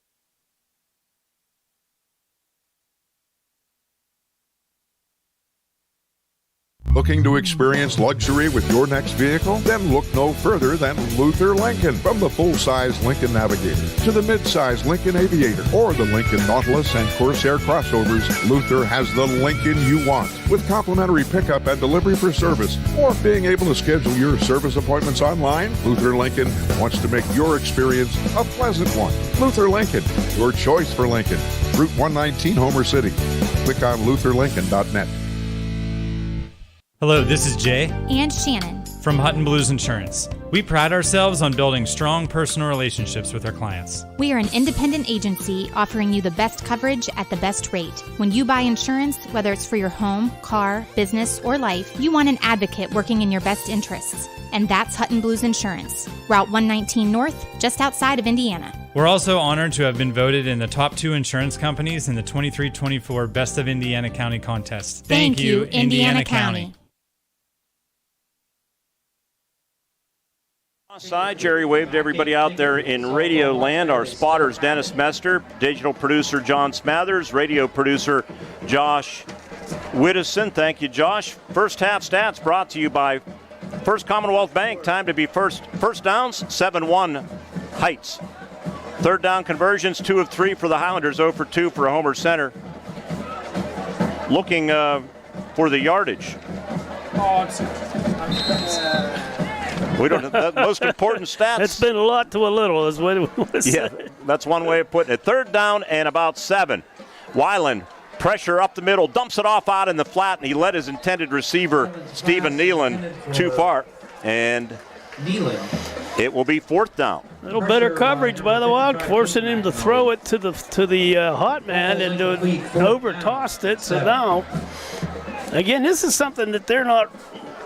Cambria Heights isn't noted for, passing the ball. Nope, only 21 of 44 coming in, 1 of 5 last week against the Comets. My concern is they get back to running because they've been running right through Homer. Hunter Nealon, receiver to the left boundary. They operate toward the north end zone. And it's going to be Stephen Nealon taking the direct snap. Wingman left is Jasper. Nealon, option right, and he pitches it to Tribus. Tribus giving ground, and he's going to lose yardage, and the Wildcats are going to take over. That didn't fool anybody, did it? No, it did not. A nice job, Landon Hill. He got back there, just wouldn't let him up past him. He had 2 other supporters. That was encouraging to see. Again, Homer had 6 on the line, and then they slipped up a couple more on the wing and just stuffed the play. And that's really how you got to play this team. Nice job there. Let's see if they can get the offense cooking now. 11:44 to play in the second quarter. They trail 13-0. Homer Center will start at their own 23. So they were at they started the quarter at the 13-yard line. So they lost 10 yards there. And Landon Hill in the backfield along with junior signal caller Braden Dunn in motion. It is Dan Jones, and that's going to be a procedure on Homer Center. Is jumping the gun near side, a Wildcat, and that will back them up 5 yards. And little Ford penalties, those are drive killers, those 5-yarders. A lot can happen to kids after hours and not just on the football field. Babies get fevers, children step on glass, athletes twist ankles. If your child or teen needs care and your doctor's office is closed, IRMC at Chestnut Ridge open 7 days a week, 8 a.m. to 8 p.m. Since 2009, IRMC at Chestnut Ridge. Get in, get out, get better. Dan Jones in motion. Give to Landon Hill. Landon, little cutback as he approaches the line of scrimmage, and he'll pick up about 3 yards to the 21-yard line. Just can't seem to get Landon into the secondary where he can make some moves and drag a few people. Mentioned Landon's numbers. Nathan Wood on that tackle for the Highlanders. Landon 149 yards and 3 TDs last week. He moved past Sean Buggy and Mike Hilliard into 6th place on the all-time rushing list. Currently standing at 2,397 yards in his career. Needed 64 yards tonight to move past Mike Newhouse was a great one here. The give to Landon. Landon coming near side, trying to get to the corner. They're stretching it out, and good swarming defense. They limit him to about 3 or 4 yards. Good effort by Hill because he was fighting against 4 white jerseys. Eckenrode and Jackson Klein, Stephen Nealon and others. No downfield blocking, though. Those guys were covered by the defensive backs, and receivers just didn't touch them. So these are situations that head coach Greg Page does not want to be in. 3rd and long. 3rd and 9 in this case. Braden Dunn, first interception thrown by a Wildcat quarterback this year earlier in this game. They were the only team in the conference to not have thrown an interception, and there's a completion for a first down to Danny Jones to the 40, 45, 50, forced out of bounds into Cambria Heights territory as they trip over the water bucket, the Gatorade jug across the way. But a big gain from the 24-yard line, going to be about 33 yards on that play, pushing him out of bounds. That was a beautiful pass. Caught him in stride. Luke Mulraney forced him out. Well, they needed that, Wildcats did. Let's see if they can get something on the ground now. Maybe a double-team block. To the Cambria Heights 44, direct snap. Braden Dunn, pressure from Jasper up the middle, throws through the hands of tight end Caleb Palmer. So that pass play, 26, 32 yards from Dunn. That opened up beautifully, and it's just delivered perfectly by Braden. 2nd down and 10. Ralph Cesari, maybe Jody Rainey too, expected to join us on our halftime show. Homer Center Superintendent Ralph Cesari approaching his first year on the job. I think in November is when he officially started. Shotgun snap. Dunn looking, fires, and Palmer has it for a first down inside the 30 to the 28-yard line. Standing tall in the pocket, Braden Dunn with that strong arm that he has. I've seen it in baseball too. Yeah. And he moves the chains again on a big pass play. Well, what he's doing, Mark, is he's catching it in the shotgun, then he's dropping back about 3 steps to give him some room to where he can pick out a receiver, and that's giving him enough time to put those passes right on the money. Very good job. Let's see if we can get a running play going here now. Mix it up. Braden Dunn takes the shotgun snap from Zach Wilson, flushed out of the pocket, going to tuck it away, coming near side, trying to get to the edge, runs by one defender to the 25, down to about the 21-yard line. Well done, Braden Dunn. And going to be positive yardage. Luke Mulraney, the free safety, made the tackle. It's encouraging. Homer moving the football. 2nd down and about Well, what, about 4? About Second 4, down, yeah. 4. Thank you, Chris. You confirmed that, so it must be right. 9:05 moving clock here in the first half on this gorgeous homecoming night. Very comfortable. Receiver Will Jones split, if you're watching at the top of your screen. Will, 16 receptions, second in the Heritage Conference. And Braden Dunn and read option, going to keep it. Braden inside the 20, has a first down, I think. They push him back. Pretty close. Garrett Jasper, defensive end, made that tackle. The play was ruled dead. Near the first down. It is a first down for Homer Center. First down. Nice job. Nice job by Braden. Broke the first tackle and kept on driving to pick the first down up. It was, as you called, a read option. Went right in behind Landon. So the Wildcats, a new set of downs. Receiver right as they operate toward the scoreboard side of Memorial Field is Jackson Arone. To the left, Will Jones. Sidecar left of Dunn is Landon Hill. H-back is Palmer. They give to Hill. Pretty good hold, but they closed it quickly. And Hill does bang his way inside the 15 down to about the 14-yard line. So a good gain of about 4 yards or so, depending on where they put it down, and they do indeed put it down at the 14-yard line. Homer would have sustained their blocks a little longer. That could have gone a little further. They seemed to make an impact initially and then kind of laid off, and that's what allowed the play to stop. Wildcats back-to-back road games coming up. Next week will be out at Portage. And following that, West Shamokin, and then they'll close things out weeks 9 and 10 here at home. 2nd and 6, Dunn to Hill. Hill stacked up, not a lot going on there, maybe a yard or so. And on the tackle, it looked like Tristan Weekland and Braden Ridbaum, 50 and 65 if you have a scorecard with you. Tristan Weekland. So it'll be 3rd down and about 5 to go for Homer Center. As we approach the 7-minute mark of the first half, it's 13-0 Highlanders. Wildcats try to cut into this lead. Receivers left and right. Tight end left is Palmer. Dunn play fake, and the read option again. He breaks the tackle, and he's down about the 5-yard line, and it's going to be 1st and goal for Homer Center. Number 32. Luke Mulraney on the tackle. Mulraney from the free safety position. First down. He leads Cambria Heights with 55 tackles. And that time it was a little bit of shoddy tackling from the Highlanders. I was just going to say that they looked like Homer Center tackle, and that time Braden, give him credit though, fought through it and picked up a critical first down. Danny Jones, Jackson Arone, receiver to the right in the slot, Dan Jones. And they give it to Landon Hill. Landon fights for a couple. We'll see where they mark him down. Massive bodies there. And inside the 5. maybe a yard to the 4-yard line. Garrett Jasper made the initial hit, defensive end for the Highlanders. You get 3-on-2 on the blocks there. They might be able to get him into the end zone. His strength alone would help. Halfway through this second quarter, Homer Center trying to capitalize and cut the lead in half. As much as you can cut a 13-0 lead in half. 2nd down and goal from the 4. And Braden Dunn, there's that read option. Braden to the goal line. Braden, no signal. Going to say he's down at about the half-yard line, I guess.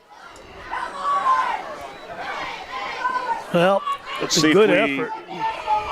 might have a replay here. Yes, we do on our replay monitor. And Boy, yeah, he was down. First down save. He was close. By number 65, Tristan Weekland. 3rd and goal. Again, that's what I'm saying about continuing your blocks. They allow Cambria Heights to get rid of the blocker, and they can make a play in behind that. 3rd down and goal. They go from the shotgun. They hustle Isaiah McCracken and go double H back to the right with McCracken and Palmer. High snap. Landon Hill takes it and barrels his way into the end zone for a Homer Center touchdown.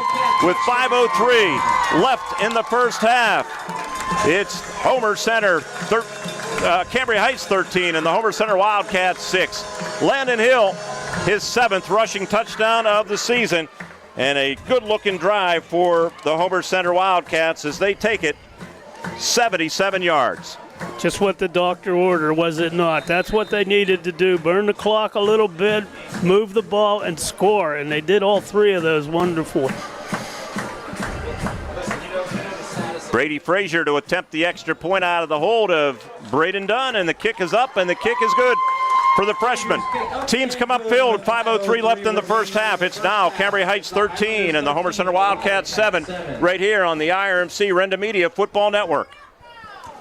Sports are fun.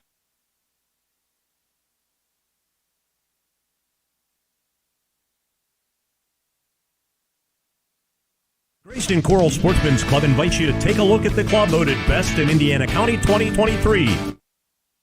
Grayston Coral Sportsman's Club invites you to take a look at the club voted best in Indiana County 2023. Inside, you can find members unwinding with friends and enjoying delicious food like their homemade pizza. You can relax in the club by playing darts, pool, or shuffleboard. The club is a great place to watch your favorite team with family and friends. Proud to sponsor the Wildcats, the Grayston Coral Sportsman's Club on Neal Road in Grayston.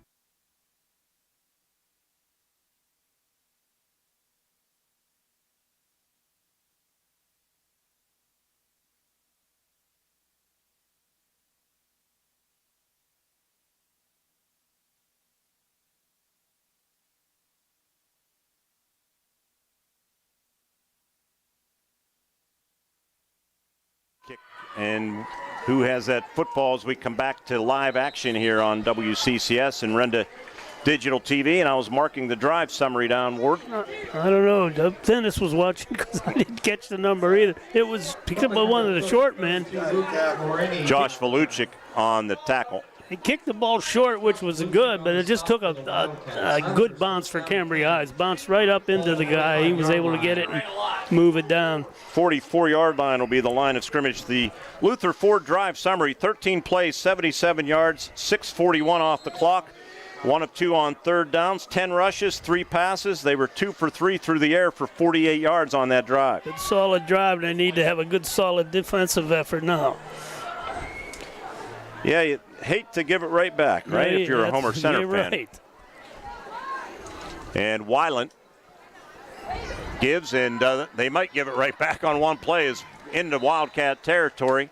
It was Jackson Klein, the fullback, and he stopped at about the 40-yard line, so a gain of 16 on the opening play. Riley Cobaugh in there defensively for Homer Center, making that tackle. It's much too easy, Mark. I mean, it's just a simple handoff and the sweep, and Homer's getting burned all year long on those bootlegs and sweeps.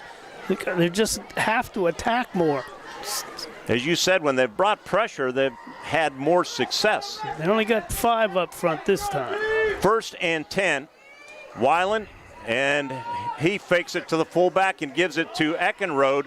Eckenrode, just his 15th carry of the season, but he's going to plow for 9 yards.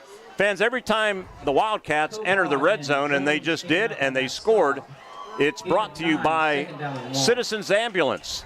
Did you know Citizens Ambulance area includes 7 school districts and 47 municipalities in 3 counties? Community support makes it work. Citizens Ambulance Service. Their membership drive right around the corner. We hope you support it. There's the old T formation, it looks like, yep, WA. That's what it is. And they hand it off, and not going anywhere out of that T formation. Cambria Heights going to be close to a first down, but Stephen Nealon, I think, was stopped. And Ocean Maritita came up and made that tackle out of his cornerback position, and it is indeed 3rd and 1. Again, they went from a 6-man front that time, and when you do that, it makes it different. There's only 5 blockers, so you outnumber them, and then you try to get some penetration. 3:20 moving clock here in the first half. Cambria Heights trying to answer Homer Center's score. 3rd down and a yard. T formation, Weiland under his center. And he hands it off up the middle. Jackson Klein dragging a black jersey for a first down. Brady Frazier hanging on for dear life. He already had the first down, and he took Brady for a little ride down to near the 21-yard line, where it'll be a new set of downs for the Highlanders. Wildcats need a big play here. Somebody crack somebody to create a fumble, something like that. They are entering that Citizens Ambulance Service red zone. The team wearing red pants. First and 10, T formation. They give it to the guy in the middle. That is it's Jackson Klein, and Klein 16 yards to the 5-yard line. It'll be first and goal. Maritita, Braden Dunn on the stop, and they are in that Citizens Ambulance red zone. Did you know Citizens Ambulance has been providing our community with professional emergency medical services for 59 years? Timeout Homer Center, and timeouts brought to you by Luxembourg's Jewelry. This timeout brought to you by Luxembourg's in the Indiana Mall in downtown Indiana, serving Indiana and the surrounding area since 1916. 13-7 Cambria Heights. They're looking for more when we return. 2:38 to play in the half on the IRMC Renda Media Football Network. Dan in a van hasn't returned your call? Chuck in a truck can't get there for 2 months? Stop dealing with fly-by-nighters and call a company that's fully capable for all your plumbing and heating needs. Joyce Plumbing, Heating, and Air Conditioning Incorporated. Joyce Plumbing, Heating, and Air Conditioning Incorporated is on call 24/7, 365 days a year. Visit us at joyceplumbing.com. That's joyceplumbing.com. Joyce Plumbing, Heating, and Air Conditioning Incorporated, the best place in town to take a leak. PA 042115.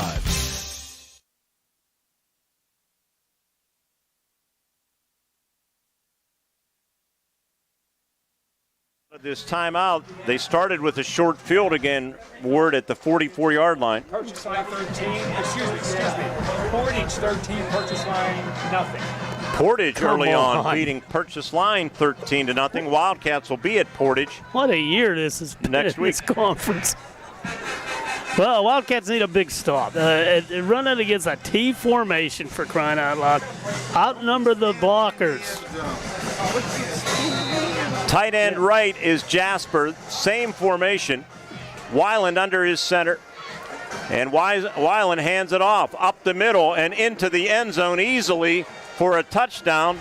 Number 30, Jackson Klein. Klein's fourth rushing touchdown of the season.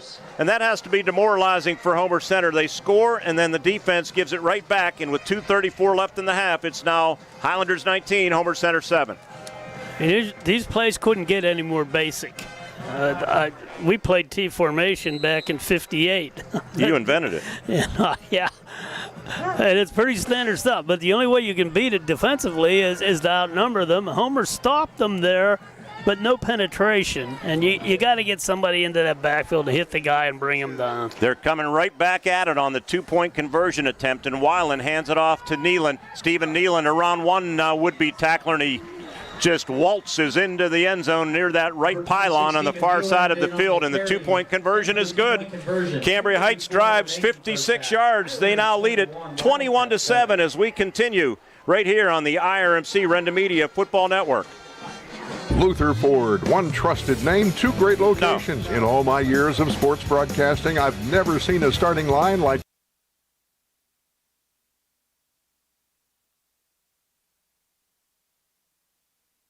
Grayston Coral Sportsman's Club invites you to take a look at the club voted Best in Indiana County 2023. Inside, you can find members unwinding with friends and enjoying delicious food like their homemade pizza. You can relax in the club by playing darts, pool, or shuffleboard. The club is a great place to watch your favorite. Grayston Coral Sportsman's Club invites you to take a look at the club voted Best in Indiana. Grayston Coral Sportsman's Club invites you to take a look. Looking to experience luxury with your next vehicle? Then look no further than Luther Lincoln. From the full-size Lincoln Navigator. Looking to experience luxury with your next vehicle? Then look no further than Luther Lincoln. From the full-size Lincoln Navigator to the mid-size Lincoln Aviator or the Lincoln Nautilus and Corsair crossovers, Luther has the Lincoln you want. With complimentary pickup and delivery for service or being able to schedule your service appointment. Looking to experience luxury with your next vehicle? Conemaugh Township 14-3, end of one. West Shamokin over Conemaugh Valley 28-0. 3 minutes left in the half. We know Cambria Heights, right? Let's see. So. What else? River Valley.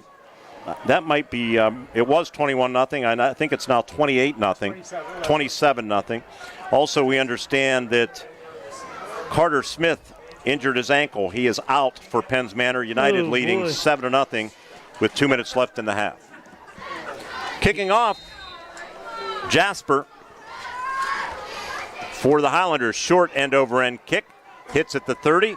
Convenient hop taken by Will Jones. Will coming near side, cuts it up, and not a lot of blocking there on the kick return team. We had some black jerseys just running around but not hitting anybody, Ward. I don't know if we can get a replay of that or not, but there were players that could have blocked, but for whatever reason, they didn't. Luke Mulroney on the tackle for the Cambria Heights Highlanders. Yeah, when you're small like this, you got to sustain blocks and you got to make blocks, first of all. But problem on the offensive line when they're running their base offense there, they're not continuing with the block, and that's jamming everything up. That's why Landon can't get into the secondary. And in that case, you're right, Mark. We counted at least 3 who didn't have anyone to block. 7 plays, 56-yard touchdown drive. Took 2 minutes, 24 seconds. 3 first downs along the way on the short field. So the Wildcats down by 14. Motion man is Dan Jones. And they hand it, play action. Throwing over the middle, and it's dropped by Will Jones. Maybe thrown a little bit behind him. And it'll be 2nd down and 10. Clock stop, 2:24 remaining here in the first half. Will Jones doesn't drop too many, so that you would think it was not a catchable ball for him. Homecoming court, the guys' side, Jackson Arone, Landon Hill's already been crowned the king. Kayla Palmer, Owen Siani, who normally is our cameraman upstairs. Ted Maseko doing the honors tonight, one of our employees. Thank you, Ted. Patrick Rudd and Nikki Todd, or maybe it's Mickey. Nikki. Okay. And then we'll get to the homecoming court as the moon shines. Boy, isn't that nice? That's a beautiful moon. Dunn pressure going to be sacked by Jasper, who unceremoniously tosses him to the turf, and a timeout is called by Cambria Heights. Timeouts brought to you by Luxembourg's Jewelers in downtown Indiana at the Indiana Mall, serving Indiana and the surrounding area since 1916. 2:15 left in the half. Timeout on the field. Highlanders 21, Wildcats 7 on the IRMC Renda Media Football Network.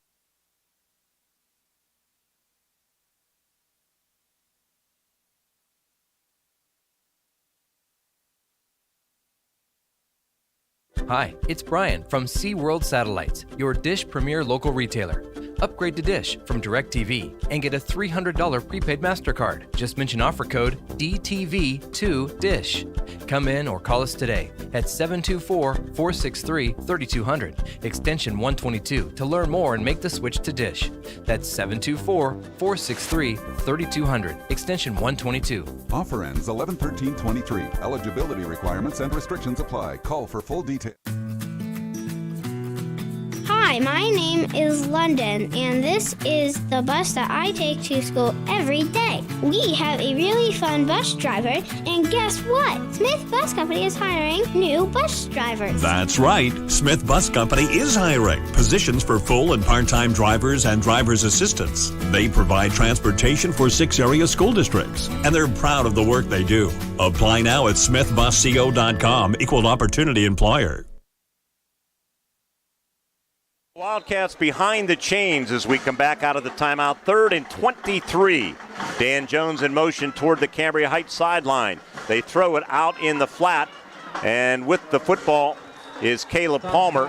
He's tackled inbounds, but Cambria Heights is going to stop it again and will step out again on a Luxembourg Jewelers timeout. Heights, I believe, stopped the clock, right? With 2:07 left in the half. They want the ball back and trying to do more damage, already leading 21-7 on the IRMC Renda Media Football Network. Luxembourg's Jewelers, a proud supporter of all the area athletes, would like to wish the best of luck to all the Heritage Conference schools and, of course, the Indiana Little Indians this season. With 2 convenient locations, Luxembourg's Jewelers is the winning choice for gifts of any occasion. Show your school pride with gifts ranging from beautifully logoed coffee mugs, keychains, money clips, water bottles, and more. From the Indiana Mall to downtown Indiana, Hip, Jeff, and the Luxembourg's team wishes everyone an MVP season. Luxembourg's Jewelers is Indiana's jeweler. Introducing the new Colonial Advantage at Colonial Auto Group. Our complimentary program with every new and used vehicle. 1 year of no-charge maintenance, meaning you can enjoy your new vehicle and let us take care of the rest. Plus, a lifetime warranty. That's a $2,500 value. The Colonial Advantage program is our way of giving you peace of mind with every Colonial vehicle purchase. Colonial Auto Group, home of the Colonial Advantage. Visit shopcolonialcars.com.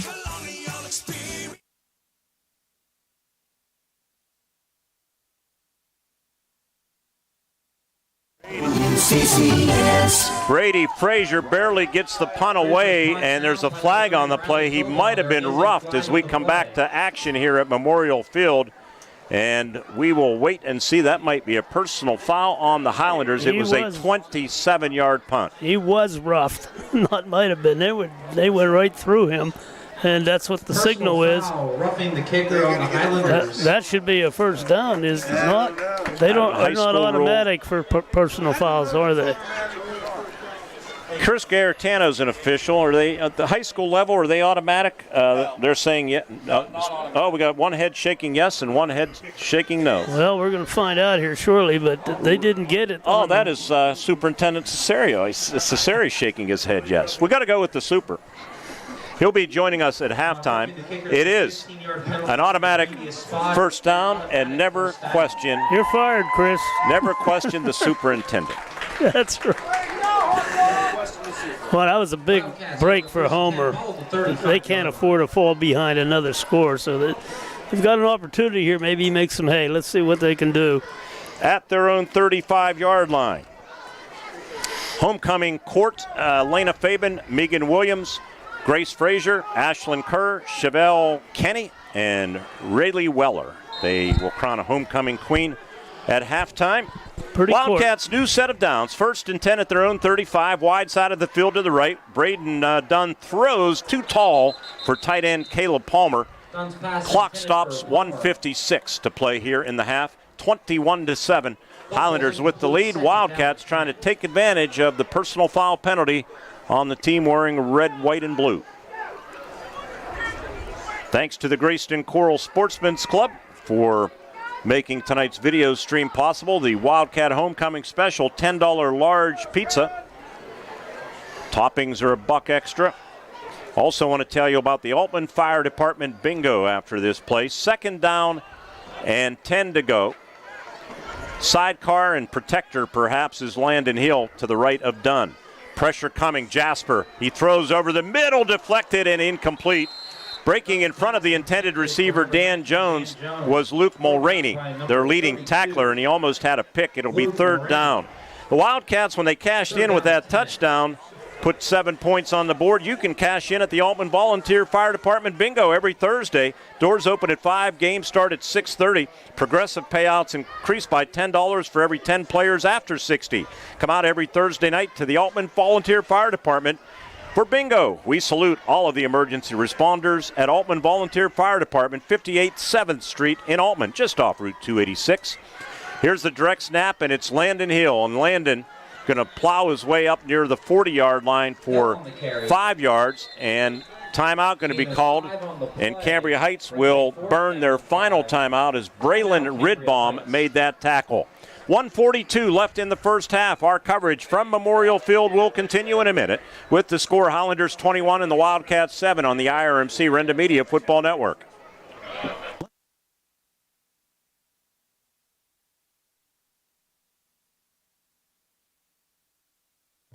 At IRMC, we have all of the necessary pieces in place to perform complex operations, including highly skilled and specially trained surgeons, their support team of experts, and advanced technology like the Da Vinci robotic surgical system.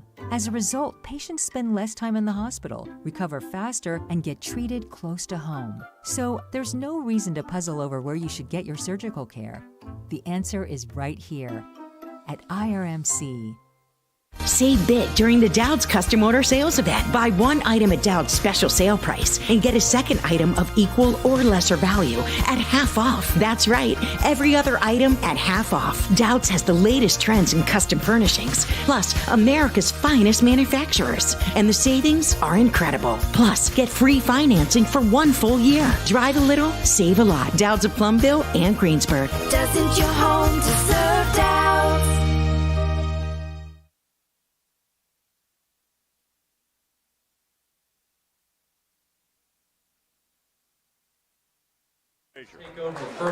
Good job by Brady getting it downfield.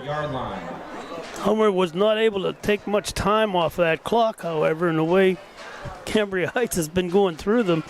That's not good news. So Cambria Heights with 90 seconds left. They will start at their own 23-yard line, it appears. Highlanders 3-2, Wildcats 2-3. Wildcats would dearly love to see both teams 3-3 at the end of the night, but they have a lot of work to do. A lot of work. Right here's where it starts. They will get the second half kickoff. Weiland going to go under center, has Man Eckenrode in motion behind the formation, and he gives up the middle. And with that football, it is Stephen Nealon, and Nealon from the 24, I guess was the line of scrimmage, up to about the 29. Brady Frazier and Ocean Maritita on the tackle, and we have a Highlander getting up slowly, and that is Stephen Nealon, and that's not good news if you're a Highlanders fan watching or listening tonight, but he's going to hobble his way off to the sideline. It doesn't appear to be anything too serious. Yeah, he'll be back, I think. So they reset the play clock, and now they restart the game clock. With 70 seconds left in the half, it's 2nd down and 6 from the 28. Eckenrode in motion. They flood the right side where quarterback Weiland rolls, throws a floating pass, and he somehow snuck it into Marshall Eckenrode up to the 35, 40-yard line, make it the 40, and a new set of downs. Will Jones on the tackle. Under a minute to play, Highlanders go hurry up. And Weiland will go from the shotgun. Braylon Ridbaum, the junior center. And he takes the shotgun snap, rolls to his left, squares up, throws deep downfield, and the ball is deflected away. That might be interference as Kobaugh had his back to the play, but it does not draw a flag. So incomplete pass. The intended receiver was Trey Tribus. That was close for him. Very close. You know, I've seen it called both ways. That time, Homer, again, getting beat deep. He had a couple steps if the ball's thrown farther. Turn around, though, right? Get that head turned around. Yeah, you got to get it back. At least attempt to look for the ball. 2nd down and 10 from the 40. Won't get two chances like that, I'm sure. Highlanders offense averages 21 points a game. They have 21 here in the first half. The Wildcats trying to slam the door before they go to the locker room. 2nd and 10, empty set. Little look to the right flat, now throwing deep down the right sideline, and he overshoots his intended receiver, Eckenrode. Riley Kobaugh was trying to get there for the pick, but he couldn't quite get there. That kind of went through his hands, didn't it? On the coverage, 3rd down and 10. Homer Center Junior High played here last night and lost to Conemaugh Township 28-0. I understand Township with an outstanding junior signal caller by the last name of Studer. Brandon's son, head coach Brandon Studer. Pretty strong junior high team from what Coach Mester told me. Yeah, and Homer had a pretty good team. So there still do, but I think 2-2 Wildcat Junior High squad. 3rd down and 10. Weiland, good protection, starts to break down, rolls left, throws on the run for Jasper, too tall at the Wildcat 40. Maritita and Jackson Arone on the coverage, and it will be 4th down, and with 30 seconds to go, you would think that head coach Jared Lewis would send out the punt team. Lewis in his 13th season, started in 2011. He's 67-67 overall. Of course, many sub-500 years in the tough Laurel Highlands Conference. Yeah. It's 3-0 against Homer Center. To punt, Garrett Jasper. He's punted 10 times for a 36.6 yard average. Back deep, Will Jones. Snap is true. And the kick is away. Will Jones going to take it at the 26, left sideline to the 35, to the 40, to midfield, to the 45. And the Wildcats, with 18 seconds on the clock, might be able to take a shot or two here. Good nice return job by Will Jones. Caught it on the run there and ran up the sidelines. Going to be about a 32-yard return. Let's see where they put the football down. From the 26 to the 42. So 26-yard return. Wait. 32-yard return. I was right the first time. Little basic math here, boys. You guys figure it out. Report back to me. But that's how you catch a punt.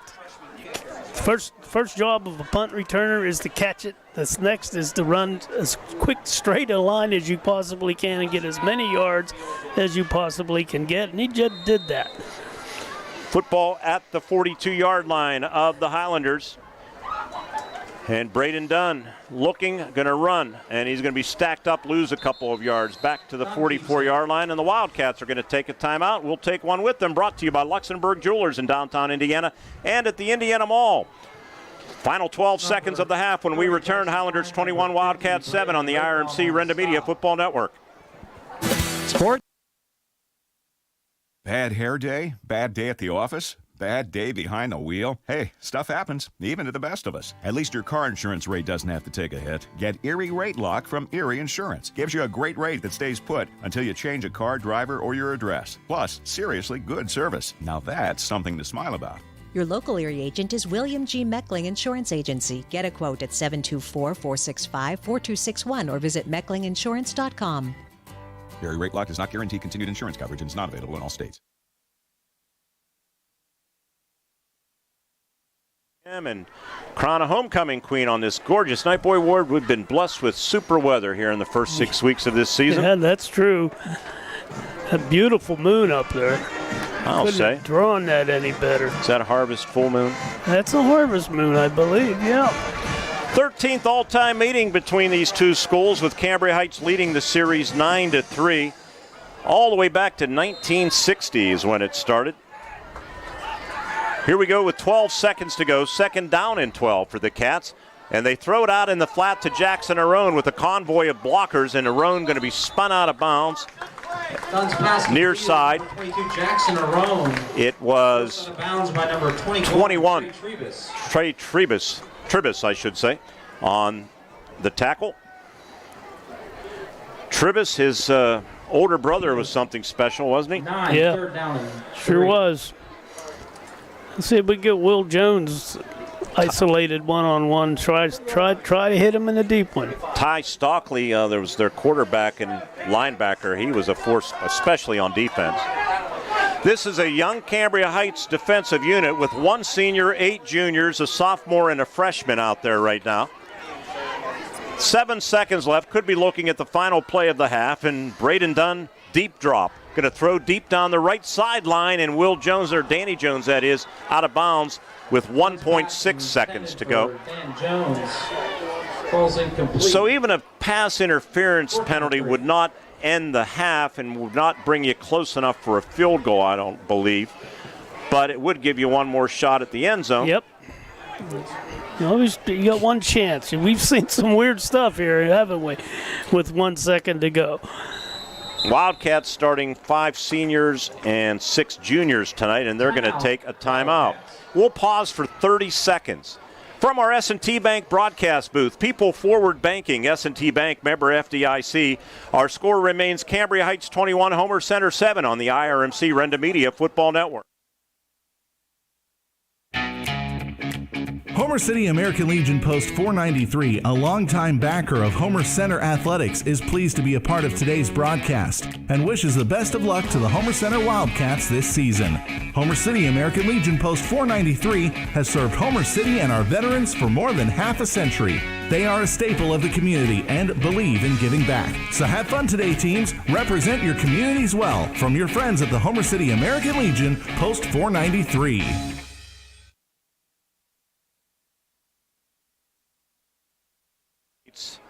Action. The Wildcats were in the District 6 playoff picture, and trying to find my note on that. Top 8 teams qualify for D6, of course.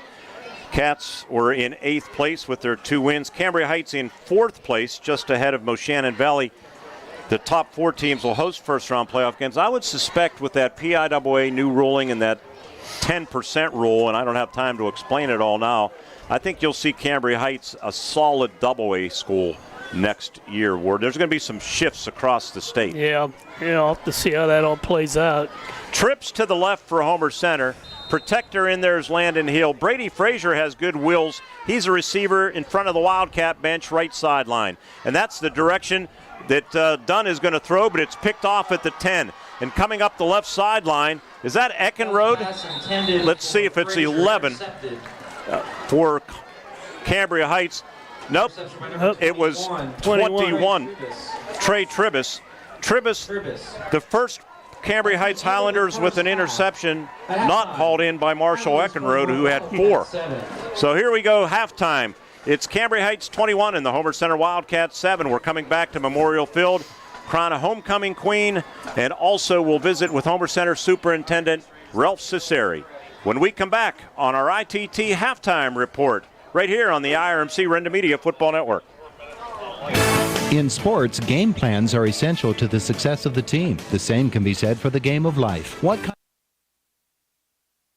Robindale and its affiliated companies are proud to be a sponsor of all student athletes in the area. For nearly 2 decades, Robindale has been cleaning up refuse coal piles that dot and scar the western Pennsylvania landscape.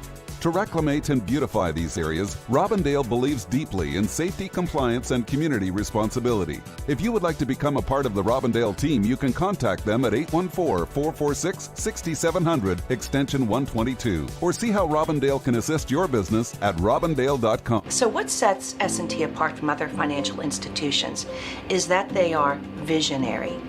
Now, we understand that it is partially about the numbers, but they know it's not just about the numbers. It's about the management team, it's about the strategic and business plan, it's about how the team is going to execute on that. In short, S&T gets it. Quite honestly, we couldn't have done it without S&T.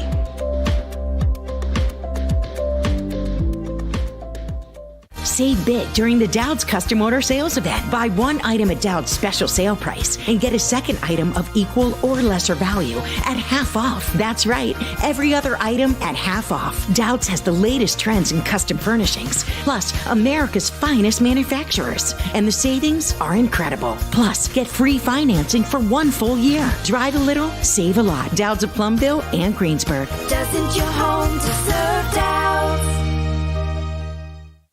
Luther Ford, one trusted name, 2 great locations. Right now at Luther Ford, drive off in a new F-Series truck, Ford Ranger, Ford Maverick, or the all-electric F-150 Lightning. Check out the Ford Bronco, Bronco Sport, Eco Sport, Escape, Explorer, Expedition, Edge, and Mustang Mach-E. And always look at the exciting Ford Mustang. Luther Ford, one trusted name, 2 great locations, Route 119 Homer City and Admiral Perry Highway, Evansburg. LutherFord.com. This is State Senator Joe Pittman, wishing all of our student athletes and their families every success. Friday Night Lights are always exciting, and I recognize how important it is for students to be involved in activities, whether it be in athletics or the performing arts. I salute not only all of our students, but also all who guide them, on and off the gridiron, and I wish all of our hometown teams the best of luck this season.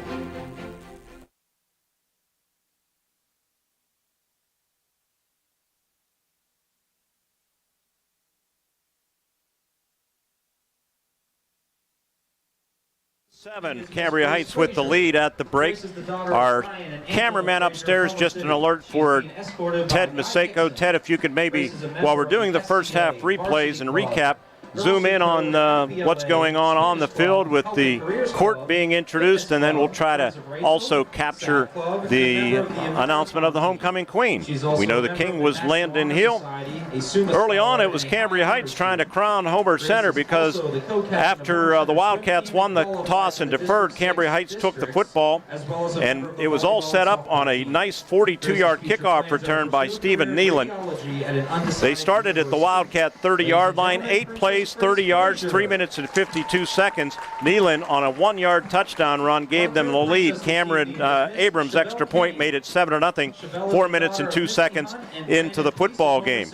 Wildcats got a good kickoff return themselves by Riley Cobaugh, 31 yards, set them up at the 49-yard line of Homer Center, but on a 4th and 3, interception by Eckenrode, his 5th of the season. Until that point, there are only 5 interceptions, all belonging to Eckenrode until the final play of the first half when Trey Tribus picked one up for the Highlanders. So Highlanders took over at their own 28-yard line, and Tribus on the very first play, 72 yards and a touchdown. Abrams' extra point kick this time was no good. Might have been partially blocked, but it was 13-0 at the 6:04 mark. One play, 72 yards. Took them 14 seconds to run down the field, running through some tackles along the way. Wildcats went 3 and out. Cambria Heights took over at the 34-yard line. The Highlanders were at the Wildcat 13 when the first quarter came to an end. They ended up stalling as a big sack on 4th down ended the drive. And the Wildcats then, starting at their own 23-yard line, went on a nice touchdown drive. They picked up some nice yardage on pass plays, a 32-yard pass to Dan Jones, 15-yard pass to Caleb Palmer to Cambria Heights' 28-yard line. And then they were at the Heights 1-yard line when senior bulldozer Landon Hill got Homer Center on the board. 3rd down and goal. They go from the shotgun. They hustle Isaiah McCracken and go double H back to the right with McCracken and Palmer. High snap. Landon Hill takes it and barrels his way into the end zone for a Homer Center touchdown. With 5:03 left in the first half, it's Homer Center, Cambria Heights 13 and the Homer Center Wildcats 6. Landon Hill, his 7th rushing touchdown of the season, and a good-looking drive for the Homer Center Wildcats as they take it 77 yards. Well, the Brady Frazier extra point made it 13-7 at the 5:03 mark. 13-play, 77-yard drive, well balanced. Took 6 minutes and 41 seconds. They were 2 for 3 through the air for 48 yards. And then I think the turning point for Homer Center, they couldn't get a defensive stop when they had some momentum back. And Cambria Heights drove right down the field, 56 yards on 7 plays on a 5-yard TD run by Jackson Klein. Yeah, well, they were doing some good things offensively, but again, the defense just has not been able to rise to the occasion. And they occasionally, when they attack, when they throw more people at Cambria Heights than they can block, they've had success. But they kind of get in and out of that, and as a result, Cambria Heights, one big play after another. You're running a T formation, for crying out loud. You ought to be able to figure that out and stop it. Homer has not been able to, just outmanned, really. Stephen Nealon's 2-point conversion run made it 21-7. An interception ended the half. And we are getting close to announcing the homecoming queen here at Homer Center. We'll keep it here and try to pick that up. And Ward, if you could maybe hand off your headset to Superintendent Ralph Cesari, we'll get him in here as well on our ITT halftime show. He wants to, I guess, watch the end of we're going to stay here anyway and keep it here and pick up the homecoming queen, and then we'll go to break after the queen, and then we'll come back with the king of the district, Ralph Cesari, who's on the job for almost a year already, moving over from Portage. And I know Super Ralph, our digital manager, John Smathers, wants to know if there's internet in the Portage press box. You have internet over there? Oh, all right. See that, John? We're getting all of the answers. So the 2022 homecoming queen, who was that, Ward? Schmidt. Okay. Well, here we go with the announcement of the 2023 homecoming queen. Here we go. Public address announcer, Chris Garetano. Homer Center homecoming queen is...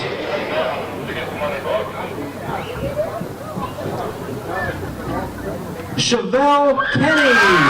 Congratulations, Queen Chevelle. Chevelle Kenny, crowned homecoming queen here at Homer Center. Our ITT halftime report will continue. On the other side of the break, we will visit with Superintendent Ralph Cesari. A lot of excitement down on the field with the halftime festivities. Right now, Highlanders lead Homer Center 21-7, and you're listening to the ITT pregame show on the Wildcat WCCS Football Network. Luther Ford, one trusted name, two. We're the lifeblood of the community. It's so much more than just a job. So good patient care is providing top quality care, but also in a timely fashion. They don't need to go to Pittsburgh for that. They can stay right here in their backyard. So when a patient walks into your office, you receive them as your family member. A patient leaves my office feeling heard. And the focus truly is on what will get us our best patient outcome. The Twin Cities Event Hall is the perfect place to host your next special occasion. The event hall is located on the grounds of the Greyston Coral Sportsman's Club, featuring everything you need to make your next event shine.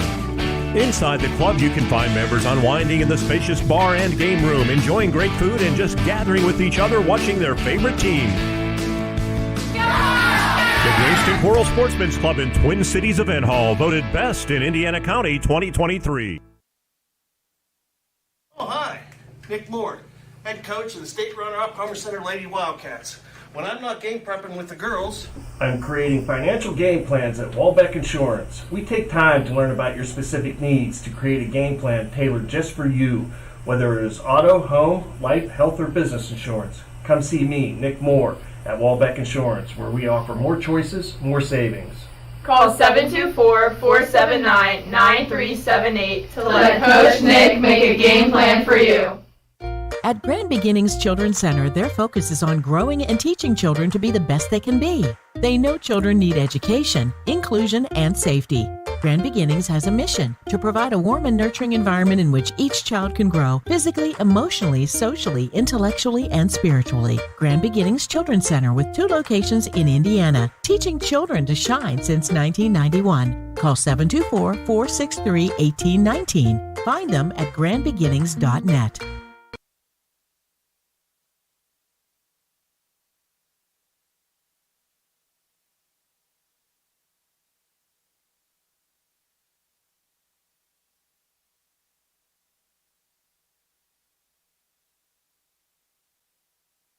By Homer Center Principal Jody Rainey, too. It's always a busy week, guys, with homecoming and a lot of excitement.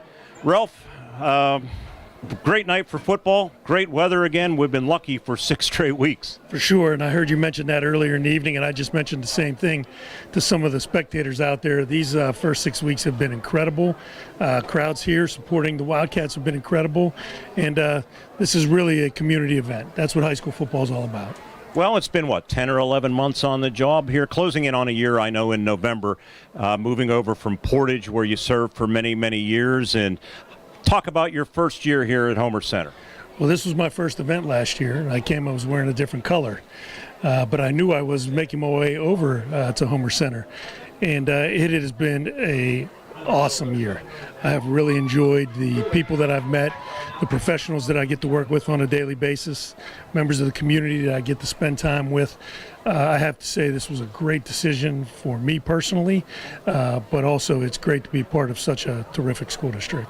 Well, it's great to have you, and as I told you earlier in the week, I've been so impressed with, today's day and age, just to be candid, not too many superintendents even live in the district that they serve, and you don't, but it sure seems like you do, because every time I turn around, you're in an event here, you're in an event there, you're at a special meeting here and there.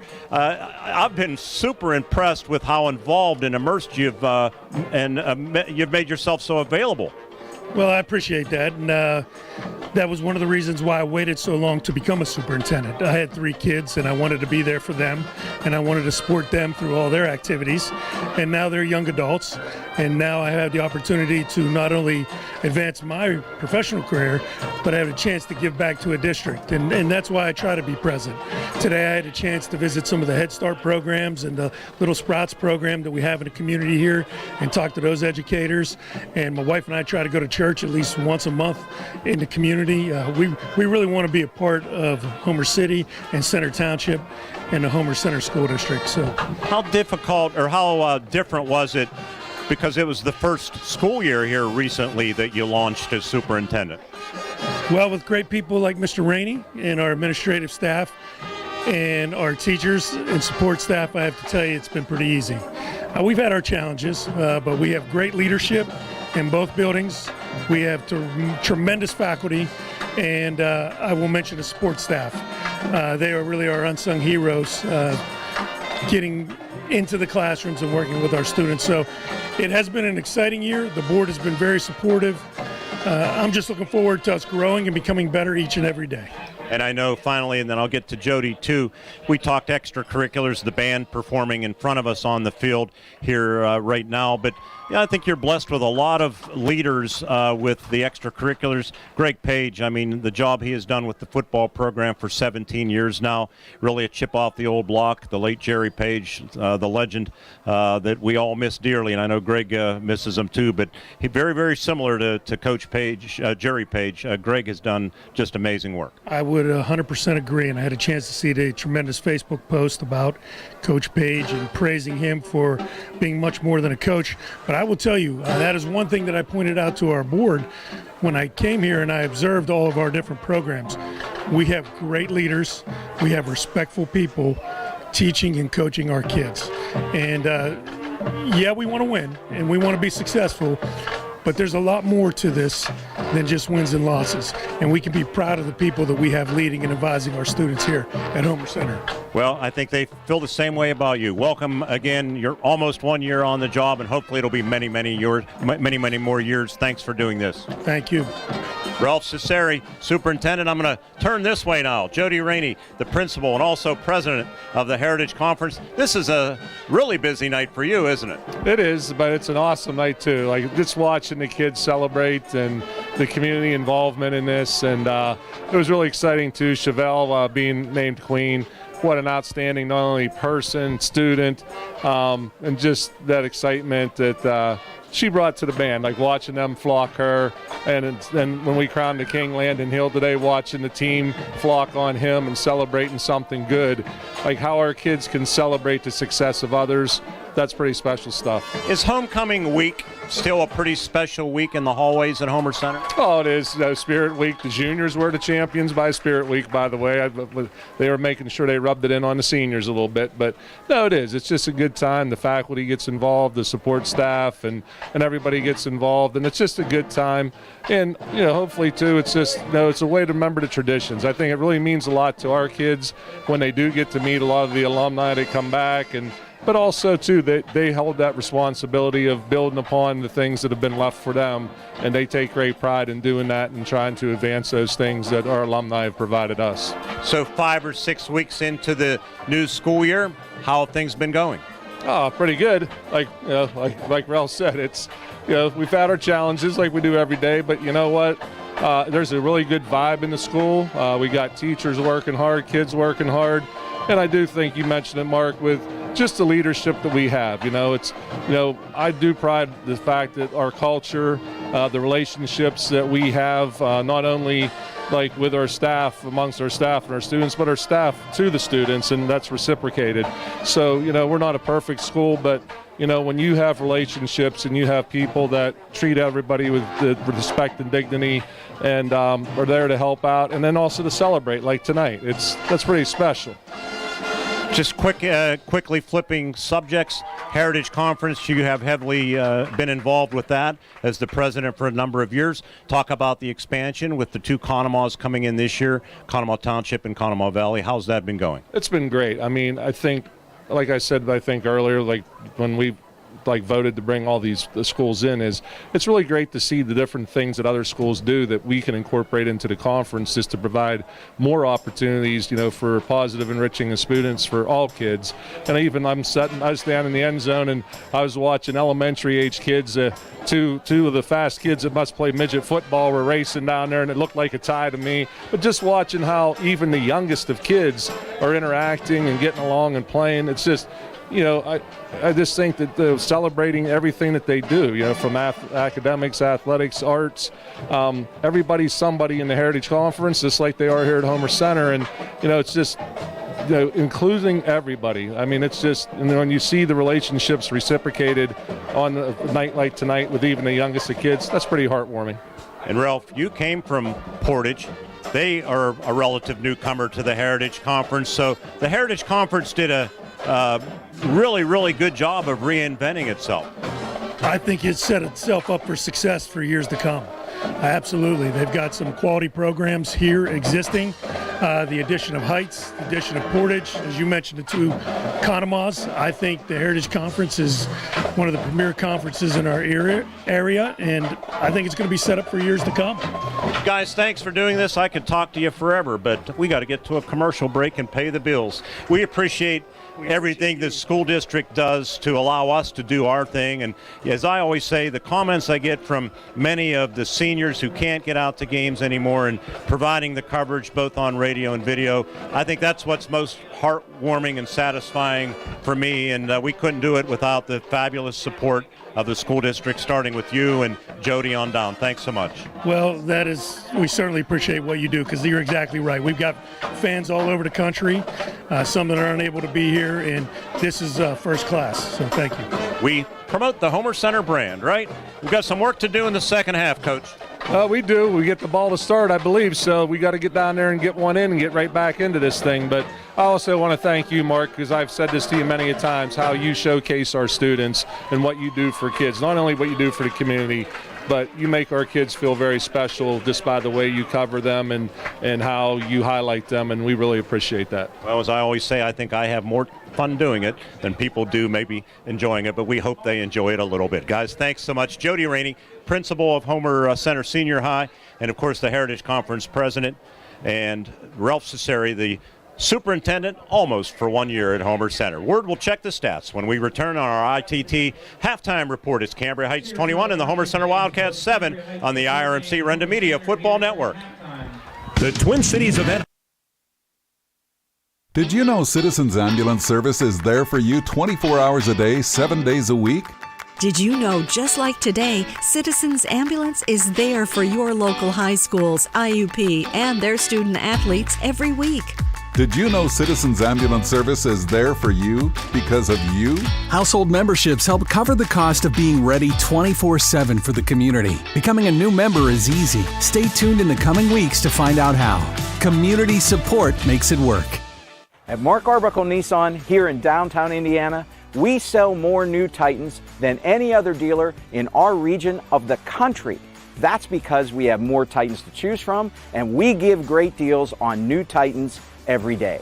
And there'll never be a better time to buy your new Titan truck than right now. And there's no better place to buy your new Titan truck than Mark Arbuckle Nissan. That's Mark Arbuckle Nissan, because if you buy a Nissan someplace else, you'll pay more money. At Grand Beginnings Children's Center, their focus is on growing and teaching children to be the best they can be. They know children need education, inclusion, and safety. Grand Beginnings has a mission to provide a warm and nurturing environment in which each child can grow physically, emotionally, socially, intellectually, and spiritually. Grand Beginnings Children's Center with 2 locations in Indiana, teaching children to shine since 1991. Call 724-463-1819. Find them at grandbeginnings.net.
At Grand Beginnings Children's Center, their focus is on growing and teaching children to be the best they can be. They know. You just started the 3-minute countdown clock. And Ward, what about the first half stats? Okay, for Cambria Heights, Klein had 8 carries for 76 yards and a touchdown. Nealon with 10 carries, 29 yards. He too had a touchdown. Eckenrod had 1 for 9 yards. Wieland, 1 carry, -9. Tribus, 4 carries, 82 yards and a touchdown, 24 rushing attempts, 187 yards and 3 TDs. Through the air, just 3 of 8 for 35 yards. Really didn't need that. Total of 187 through on the ground, 35 through the air, 222 yards. Cambria Heights. For Homer Center, Landon Hill, 8 carries, 19 yards and a touchdown. Braden Dunn had 9 carries for 16 yards. Homer had 17 rushing attempts, just 35 yards and a touchdown. Through the air, Braden was 5 of 15, 2 interceptions, 68 yards. Homer had set 35 through the ground and 68 through the air, 103 yards for the Wildcats. Courtesy of Jerry Arasa. And also First Commonwealth Bank, time to be first. Out-of-town scoreboard. Halftime scores: West Shamokin 28, Conemaugh Valley nothing. Last we had Northern Cambria over Township 14-3. Township and Valley still looking for their first win in the conference. However, they will play next week, so somebody will win. Somebody will win. Purchase Line now leading Portage 20-13 after maybe sleepwalking through the beginning of the game, down 13-0. So it's 20-13 Dragons. United Valley 7, Penns Manor nothing. River Valley at halftime 40-8 over Marion Center as they continue to roll. Kiski area 14, Indiana nothing. Out of town scoreboard presented by nobody. And that's the halftime report. I want to mention that Sunday, of course, is October 1st. That's the start of Breast Cancer Awareness Month. IRMC's Comprehensive Breast Center provides you and your loved ones with comprehensive and compassionate care needed for total breast health. The team at IRMC are among the most experienced in the region. IRMC, in partnership with UPMC Home and Cancer Center, is at the forefront of breast cancer diagnosis and cares for their patients every step of the way with, from prevention, diagnosis, treatment, and recovery. They do it all, and they do it well. Many area teams starting next week will be wearing IRMC breast cancer awareness decals on their helmets. Homer Center will be one of those teams wearing those decals, and of course a lot of awareness during the month of October. We're going to come back with the second half kickoff when we return. 21-7, Heights leading Homer Center Wildcat ball when we return on the IRMC Renda Media Football Network.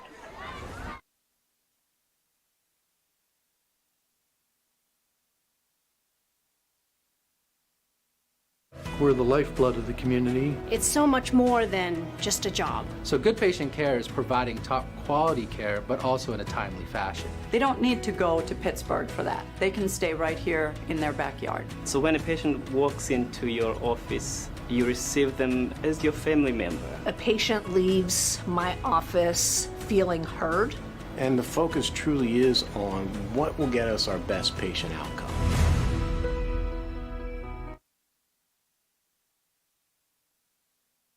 Kickoff of the second half is returned by Will Jones up near the 34-yard line, tackled by Carson Lobick on the kick coverage team. Grand Beginnings Children's Center presenting the second half kickoff. Get your children ready to shine at Grand Beginnings Children's Center with 2 locations in Indiana. So the Wildcats will start this drive at their own 34, trailing by 2 touchdowns. They need to drive down the field, Mark. I really think that's what's going to be required. Little bit different look. They have a pistol back, and that is Landon Hills. They try to get him going. They don't on that play. 1 yard maybe to the 35-yard line. Highlanders on that play. Short gain. Braylon Ridbaum leading the charge along with, let's see who that was, 53, Dylan Warner as well. Not seeing much out there. I just don't know if you could double block on the line with that lead blocker coming through. That should open something up, but I don't know if they're double blocking. They are taking one guy away. They do go with the fullback to start the second half, Isaiah McCracken. Receivers left and right, and Dunn. Short drop, throws to Jackson Arone for a first down. Quick delivery, got it out quick, up to the 47-yard line, tackled by Marshall Eckenrode. Got to run the ball a little bit, but that opens his little passes up, and that was a nice play. Jackson, nice job to catch and run. Homer's mixed the run and the pass well at times here tonight, certainly on that touchdown drive. A new set of downs here from the 47, ball on the right hash, wide side of the field toward the Highlanders bench. Same set, they give it to Landon Hill to midfield, push back. He'll gain about 3 yards on the tackle, Dawson Warner of the Highlanders. One of the linebackers in their scheme, third on the team with 48 tackles. Mulroney leads them with 55. The linebackers, as you would expect, very active. Jackson Klein, 51 tackles, second on the team.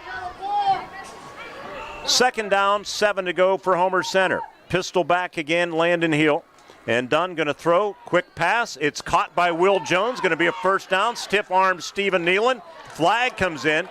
And Nealon maybe with the face mask. I hope for Homer Center fans that it wasn't Will getting his face mask into Nealon. We will wait for the call.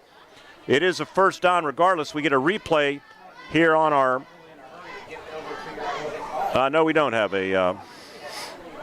See what this the is a penalty different play. Here's the personal foul, face mask on Will Jones. Wow. Yep, I saw the stiff arm, Ward. Face mask called against. I thought he slammed him down and was going to get an unnecessary on that, but guess not. Got the stiff arm into the face mask. So they back it up to the 44-yard line.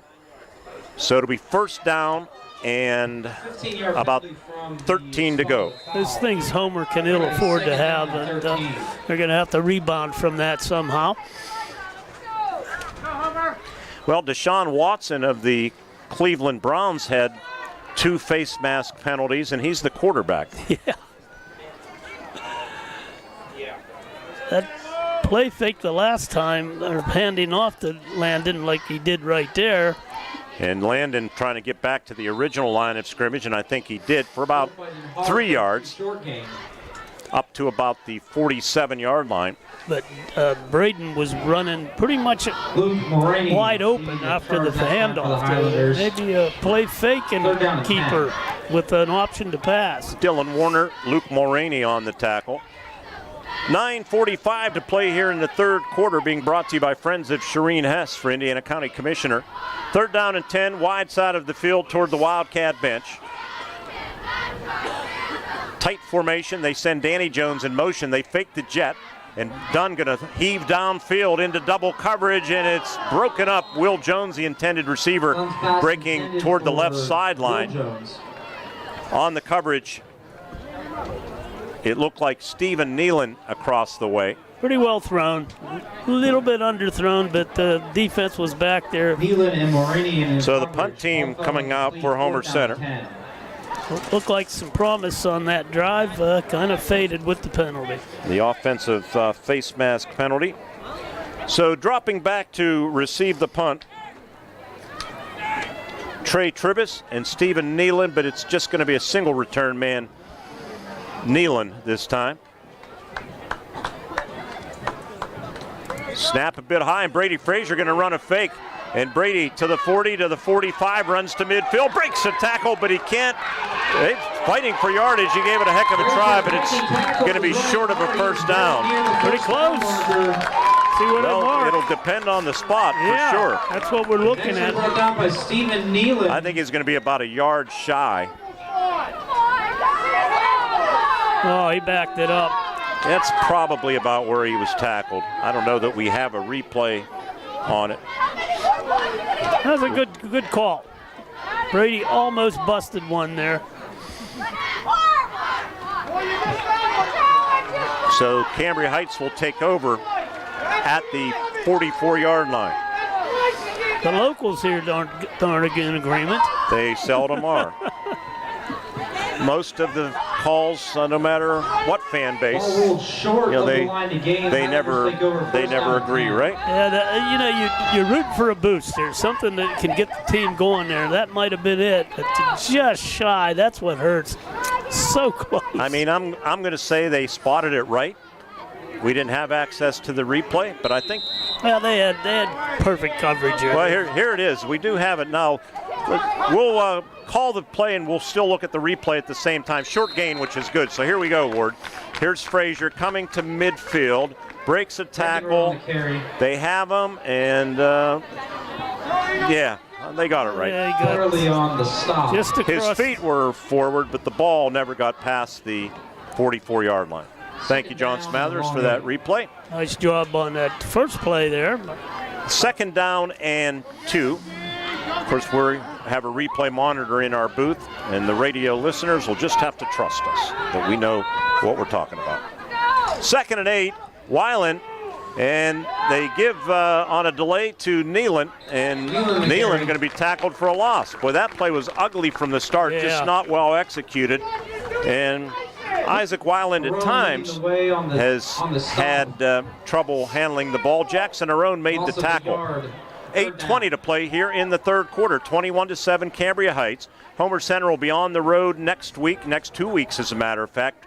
Travel to Cambria County and Portage, which, Jimmy Sutter, if you're listening, that's pretty close to off the rack. 3rd down and 8. Big stop here. And Weiland, little wraparound draw, and that's a play from the Northern Cambria Colts playbook, and it works for a first down, and then a flag coming. We may have a targeting on Homer Center here, Ward, I'm afraid. Yeah, it's probably on the tackle. And if it's targeting, that would be an ejection, I believe. 44-yard line, the line of scrimmage. Personal foul, Homer Center. Personal foul, targeting called on the Wildcats. So 15 yards from the end of the play.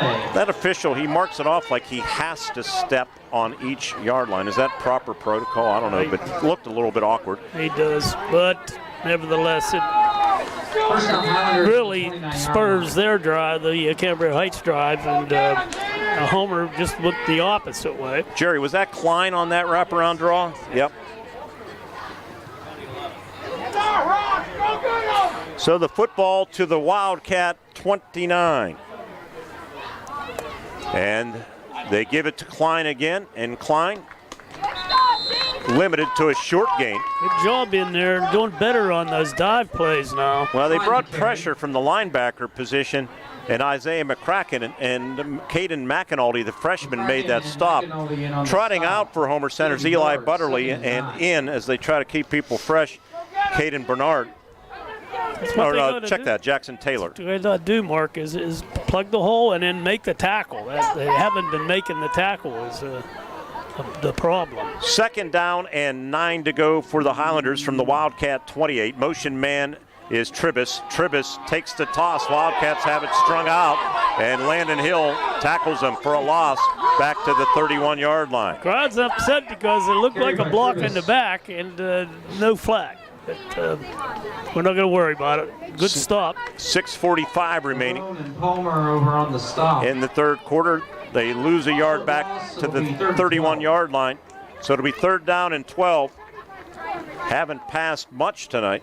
Those are the plays that have been killing the Wildcat defense as sweeps, but they did a lot better job right now. I hope that continues here. What a great homecoming night. The weather just perfect. Yeah, beautiful. As we close in on the end of September. 3rd down and 12. Tribus in motion. Weiland back to pass. Dumps off, little screen to Jasper. Jasper being tracked down from behind. McCracken can't get him. Frazier hit him. Jasper won't go down. He finally does at the 19-yard line, where it's going to be very close to a first down, and he may even have it. Boy, that was some effort by Jasper. Yeah, As we get a shot, if you're watching the game on Renda Digital TV, there's a shot of that moon. That moon out there, huh? Unfortunately, that's not what we're interested in. If I said to you, make it. If I said to you, Ellis to the moon, you remember that TV show? Ellis, yeah, the Honeymooners, Jackie Gleason. Now we're showing our age. 4th down at about a yard, less than a yard to go. Just inside the 20, the Highlanders are in the Citizens Ambulance red zone. Membership drive coming up right around the corner. Citizens Ambulance, we need everybody to support them. And Homer Center jumped offside, or did the Highlanders move? That might be 5-yard mark off on Cambria Heights, and it is. Oh, good thing, good thing. Cats were stacking them up. That's what you have to do now. You got nothing to lose. So throw more people than they can block and hope you can plug the hole. 4th down and 6. So they back it up to the 25-yard This is a line. big stop, Mark. If this game's going to remain competitive, they got to stop them here. That was a beep, beep, beep. That's the ambulance going back out of the red zone. Yes. Yes, it is. I hope it continues to go back for Wildcats. Left tackles for Cambria Heights, a sophomore, James Holtz. A guard is a junior, Tristan Weekland. Center is a junior, Braylon Ridbaum. Right guard's a freshman, Jack Sherwood. Junior, Alexavier Farrell, the right tackle. All underclassmen line. Jasper, the tight end's a junior. And there's a whistle and a timeout called by Cambria Heights. 4:42 remaining in the third quarter. From our S&T Bank broadcast booth, People Forward Banking. S&T Bank, member FDIC. Our score, Cambria Heights 21, Homer Center 7 on the IRMC Renda Media Football Network. Oh, hi. Nick Moore, head coach of the state runner-up Homer Center Lady Wildcats. When I'm not game prepping with the girls, I'm creating financial game plans at Walbeck Insurance. We take time to learn about your specific needs to create a game plan tailored just for you, whether it is auto, home, life, health, or business insurance. Come see me, Nick Moore, at Walbeck Insurance, where we offer more choices, more savings. Call 724-479-9378 to let Coach Nick make a game plan for you. The Twin Cities Event Hall is the perfect place to host your next special occasion. The event hall is located on the grounds of the Greyston Coral Sportsman's Club, featuring everything you need to make your next event shine. Inside the club, you can find members unwinding in the spacious bar and game room, enjoying great food and just gathering with each other watching their favorite team. The Greyston Coral Sportsman's Club in Twin Cities Event Hall, voted best in Indiana County 2023.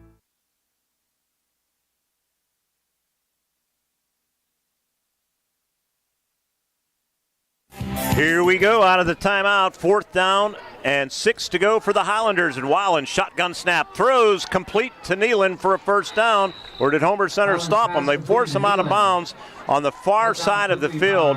It just depends on where they mark him out of bounds, Ward. And pretty close, but I think he made it. I thought he made it at first too, but the officials now will move the chains. Tough to defend that. Again, those are the things we're saying Homer needs to do. Those outs, just about impossible to stop the guy. If the pass is there, it's going to get caught. And it was there.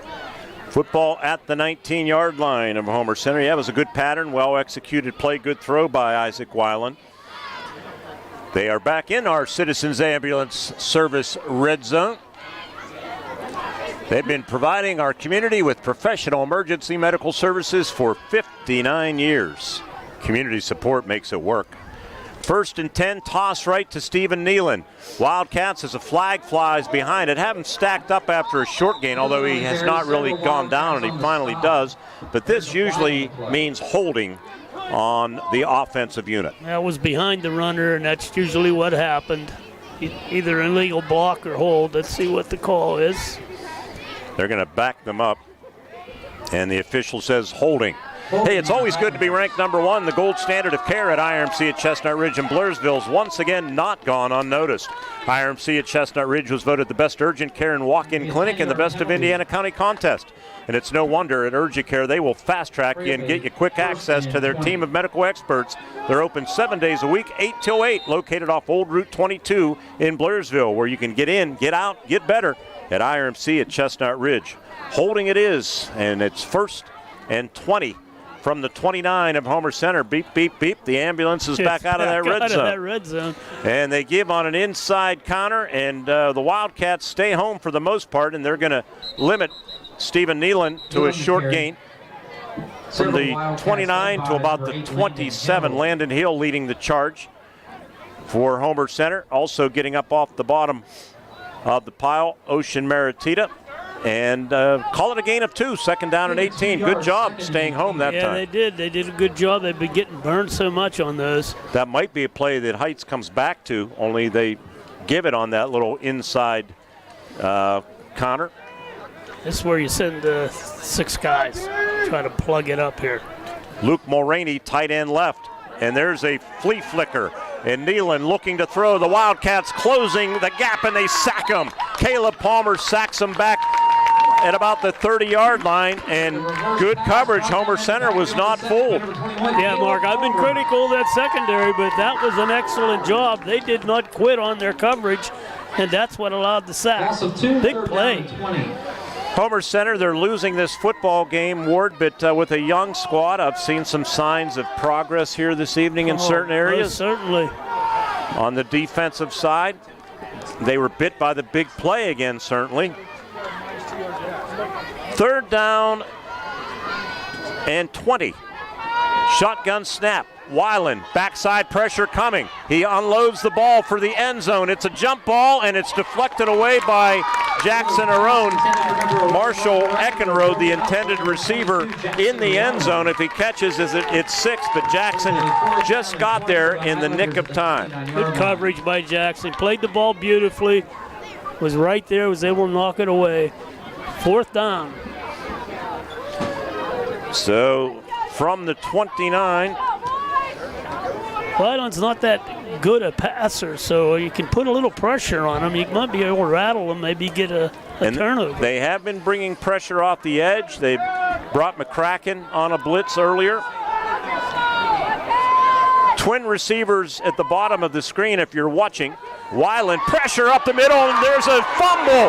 He forced the fumble. Isaiah McCracken is picked up by Landon Hill at the 40, to midfield, to the 45-40, 35-30, 25-20, still on his feet at the 15, the 10, and he's going to be tackled at the 6-yard line.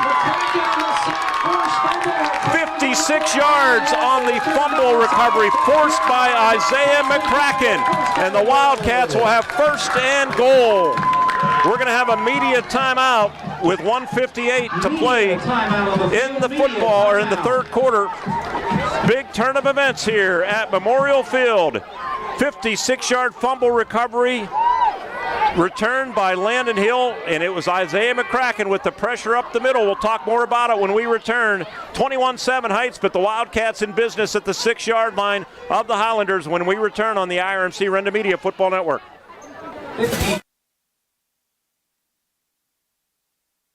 Oh, hi. Nick Moore, head coach of the state runner-up Homer Center Lady Wildcats. When I'm not game prepping with the girls, I'm creating financial game plans at Walbeck Insurance. We take time to learn about your specific needs to create a game plan tailored just for you, whether it is auto, home, life, health, or business insurance. Come see me, Nick Moore, at Walbeck Insurance, where we offer more choices, more savings. Call 724-479-9378 to let Coach Nick make a game plan for you. The Twin Cities Event Hall is the perfect place to host your next special occasion. The event hall is located on the grounds of the Greyston Coral Sportsman's Club, featuring everything you need to make your next event shine. Inside the club, you can find members unwinding in the spacious bar and game room, enjoying great food and just gathering with each other watching their favorite team. The Greyston Coral Sportsman's Club in Twin Cities Event Hall, voted best in Indiana County 2023.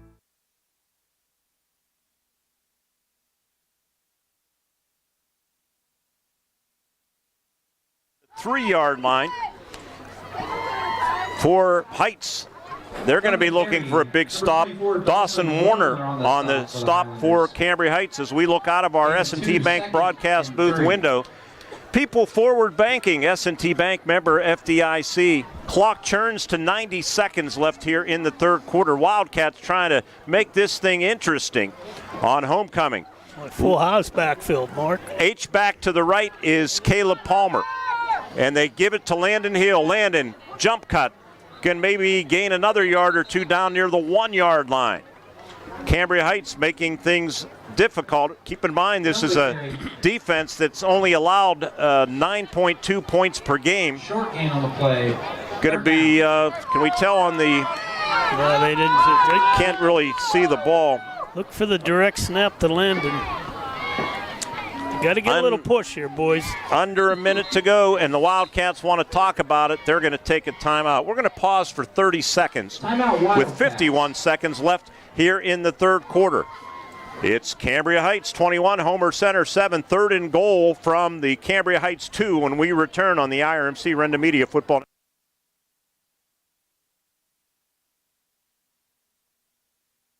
We're the lifeblood of the community. It's so much more than just a job. So good patient care is providing top quality care, but also in a timely fashion. They don't need to go to Pittsburgh for that. They can stay right here in their backyard. So when a patient walks into your office, you receive them as your family member. A patient leaves my office feeling heard. And the focus truly is on what will get us our best patient outcome. At Grand Beginnings Children's Center, their focus is on growing and teaching children to be the best they can be. They know children need education, inclusion, High school and to Homer safety. City. Grand Beginnings. Wildcats are looking not for 44 miles, but for 2 yards. It's not a straight piece of road between the two.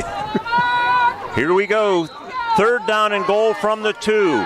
Sidecar left is Hill, and it's Braden Dunn. Direct snap, trying to get to the goal line, and no signal as of yet. And it's going to be 4th down and goal. Down on the carry, stop just Well, it's short. been tough. They had to get 6 yards, and they've been struggling. Actually 5. They had it marked at the 5 to start the possession. It's been a struggle. They're going to have to run another play here. They can't run out the quarter unless they would take a timeout to talk about things. There's a difference of about 2 seconds play clock to game clock. They're going to line up, and they don't go under center. That's something they seldom do. Yeah, it's probably a thing they could have done, too. Braden Dunn, it looks like he's going to take the, Landon Hill's going to take the direct snap, and he barrels his way into the end zone for his 2nd touchdown of the night. That was running with authority. And Landon Hill cuts into this lead as they blow the horn here at Homer Center. It's 21-13. The senior Landon Hill, all business on that 4th down carry. Saw a little gap here. We see the replay. Saw the gap, ran right behind Braden Dunn. Late tackle there in the end. It actually could have been flagged. Long snappers, Danny Jones. Holders, Braden Dunn. Young freshman kicker, Brady Frazier. Snap is good, put down, the kick is up, plenty of leg, and the kick is good. So we have a 7-point ball game as the teams come upfield. The Wildcats all set up. 56-yard Landon Hill fumble recovery to the 5, and then Landon Hill finished it off and makes this a football game. 8 seconds left in the 3rd. It's now Cambria Heights 21 and the Homer Center Wildcats 14 on the IRMC Renda Media Football Network. At Grand Beginnings Children's Center, their focus is on growing and teaching children to be the best they can be. They know children need education, inclusion, and safety. Grand Beginnings has a mission to provide a warm and nurturing environment in which each child can grow physically, emotionally, socially, intellectually, and spiritually. Grand Beginnings Children's Center with 2 locations in Indiana, teaching children to shine since 1991. Call 724-463-1819. Find them at grandbeginnings.net.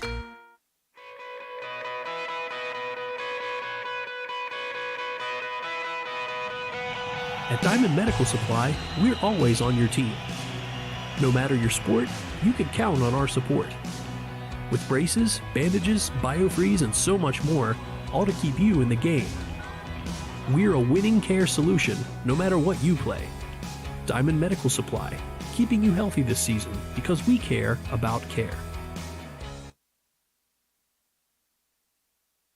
3rd quarter brought to you by Friends of Shireen Hess. On the return, Cambria Heights, as they went quickly on us again, Josh Faluchik tackled the return man, and quite frankly, Ward, I wasn't sure who had the ball. I can tell you this, though, 4 plays, 5 yards. They made things difficult. It was a hard 5. 2.3 seconds to go. They didn't get that kick deep enough. I'm sure that's something they need to work on, but that's neither here nor there right now. Defense needs to step it up again. Starting at the 45-yard line, and the give and lowering the shoulder is Jackson Klein, and he delivered a blow to Ocean Maritita, and Ocean getting up slowly. That was hard-nosed running as the quarter comes to a close by the 5'10", 180-pound junior fullback. Well, the Wildcats with the only score of the 3rd quarter. We're heading to the 4th. It's Cambria Heights 21 and the Homer Center Wildcats 14 on the IRMC Renda Media Football Network.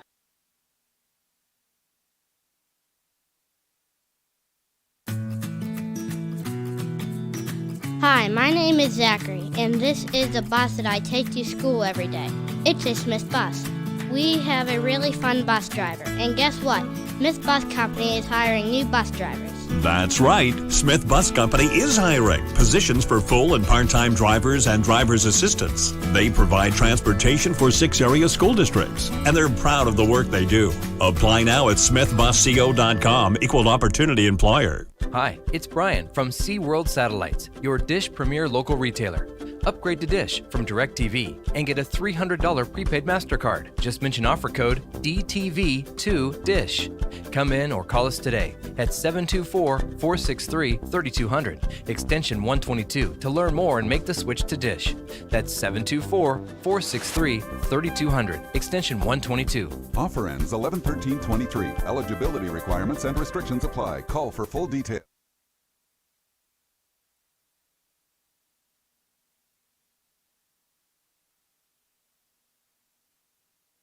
Cambria Heights with the football at the Wildcat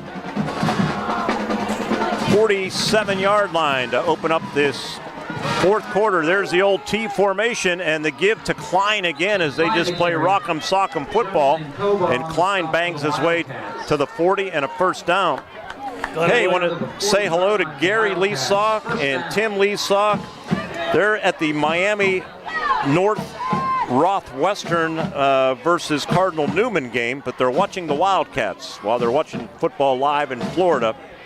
The wonder of technology, Mr. Yeah, it's a little better game than we expected here. What about the Miami North Quadrant Wardren? Who cares? Okay, 1st and 10. Take that, Mr. Leesock, but thank you for your support. They're faithful viewers and listeners. And the give, and it's Klein again as they go steady dose of Jackson Klein.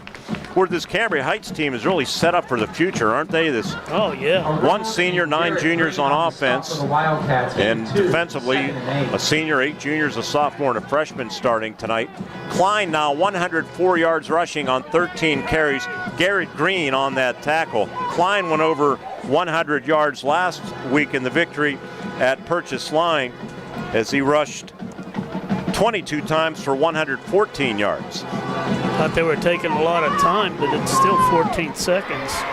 T formation, tight end left, and they give to the second man, Nealon. Makes a cut, gets a little block, and he's going to have yardage inside the 35, down near the 32-yard line. Brady Frazier, the young freshman corner, kind of got wiped out there on the edge, and it was Ocean Maritita on the tackle. Better job of defending it, but not stopping it where they needed to. You're going to have to come up with a big stop here. We've talked about it a lot, that Homer Center, when they have scored and gained momentum, the defense, inexperienced as it is, has not been able to kind of keep the momentum. And let's see what happens here. Give to Klein. Klein going to be close to a first down near the 30-yard line, but they're going to spot him shy at about the 31. Good job. Green, Taylor, and others in on that. Jackson Taylor on the tackle along with Garrett Green. Boy, that is not a good spot for Cambria Heights, I don't think. Well, from what we could see, it looked like he went a little farther than that, but who are we to argue? Homer needs some penetration here. Big fourth down play for the Wildcats defense. Can they get off the field? T formation. Isaac Weiland turns, hands it off. First down, Klein inside the 30. Klein on the carry. As Jackson Klein is met by Jackson Arone. On the stop. So one Jackson meets another. Again, not a very good spot, but enough for Cambria Heights nonetheless at the 30-yard line. Here's where the defense has to step it up. They've got to make some real good stops here. A couple yards max. 9:20 clock ticking, 21-14, Cambria Heights with the advantage. Trying to answer Homer Center's score. See where Jasper, the tight end, lines up. He's, if you're watching at the top of your screen, tight end left. The old T formation, and they fake to Klein. They hand it off Eckenrode. Eckenrode dragged down by Riley Cobaugh, but not before he rips off about 9 yards to the 21-yard line. Nobody else there. Riley, if he misses that tackle, that's 6 points. Dive and toss, the old T formation offense.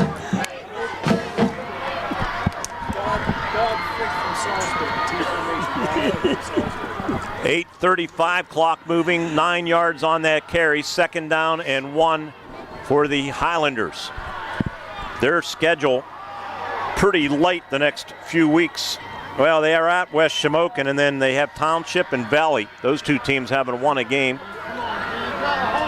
Give to the fullback, and that, I think, is Klein again. Klein has a 1st down, and he gets into the Citizens Ambulance Service red zone to about the 16-yard line. Citizens Ambulance membership has reached 6,100 households in 2023. That's 15% of all of the service area households. They need more than that. They'd like to have 50% of all the households, and they need your support. Membership drive coming up soon. Citizens Ambulance Service, community support is what makes it work. 1st and 10 at the 17-yard line. Watching a little TV there, Mr. Hilliard? Yeah, I was trying to see if they show anything on replay. There's a wide T, and they fake it, and they give it to Eckenrode. Eckenrode, big yardage again, down to about the 10-yard line. They're making this pretty methodically effective right now. Let's put it that way. Ocean Maritita on the tackle. Cats need a turnover again, trying to stop this, or not being able to stop it defensively. 2nd down and 3. Yeah, they got that big sack on the blitz from McCracken, and Weiland coughed it up, and Hill took it to the 5, and 4 plays later made it a football game, but Cambria Heights. They've decided to go to the ground game, and I think that's what we're going to see all the way in. Jasper, tight end to the right at the bottom of the screen if you're watching. And the give to Klein. Klein breaks a tackle toward the goal line, into the end zone for a touchdown. Would not be denied from 10 yards out, and Cambria Heights, again, deflating for this Homer Center football team that the defense just couldn't make a stop. And they drive 55 yards, and they double the lead again. It's 27-14. Jackson Klein. Yeah, it's basic stuff. There's nothing fancy about it. You're just being outmanned. And the Cats, again, had a couple shots at Klein. But long snappers, Tristan Weekland, holders, Stephen Nealon. Place kickers, Cameron Abrams. He's 3 for 3 tonight. And 1 for 2, actually. They had a 2-point conversion. Now he missed that one. Wide left and low. So, Wildcats, they're going to need an answer of their own, because now they trail by 13 with 7:01 remaining in the football game. From our S&T Bank broadcast booth, People Forward Banking. Score, Highlanders 27, Wildcats 14 on the IRMC Renda Media Football Network. Introducing the new Colonial Advantage at Colonial Auto Group. Our complimentary program with every new and used vehicle. 1 year of no-charge maintenance, meaning you can enjoy your new vehicle and let us take care of the rest. Plus, a lifetime warranty. That's a $2,500 value. The Colonial Advantage program is our way of giving you peace of mind with every Colonial vehicle purchase. Colonial Auto Group, home of the Colonial Advantage. Visit shopcolonialcars.com.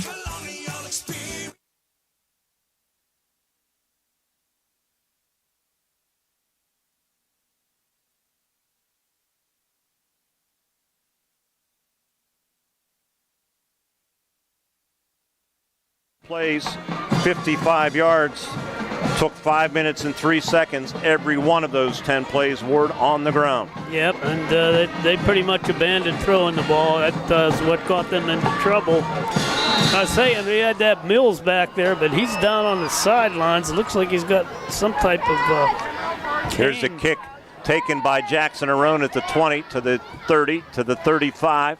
And good effort up to about the 40-yard line. So Wildcats, decent operating possession on this possession. We'll get it right at the 40. Easy for you to say. But again, they've got to score quickly, Mark. There's just 6 minutes to go, or almost 7, 6:54.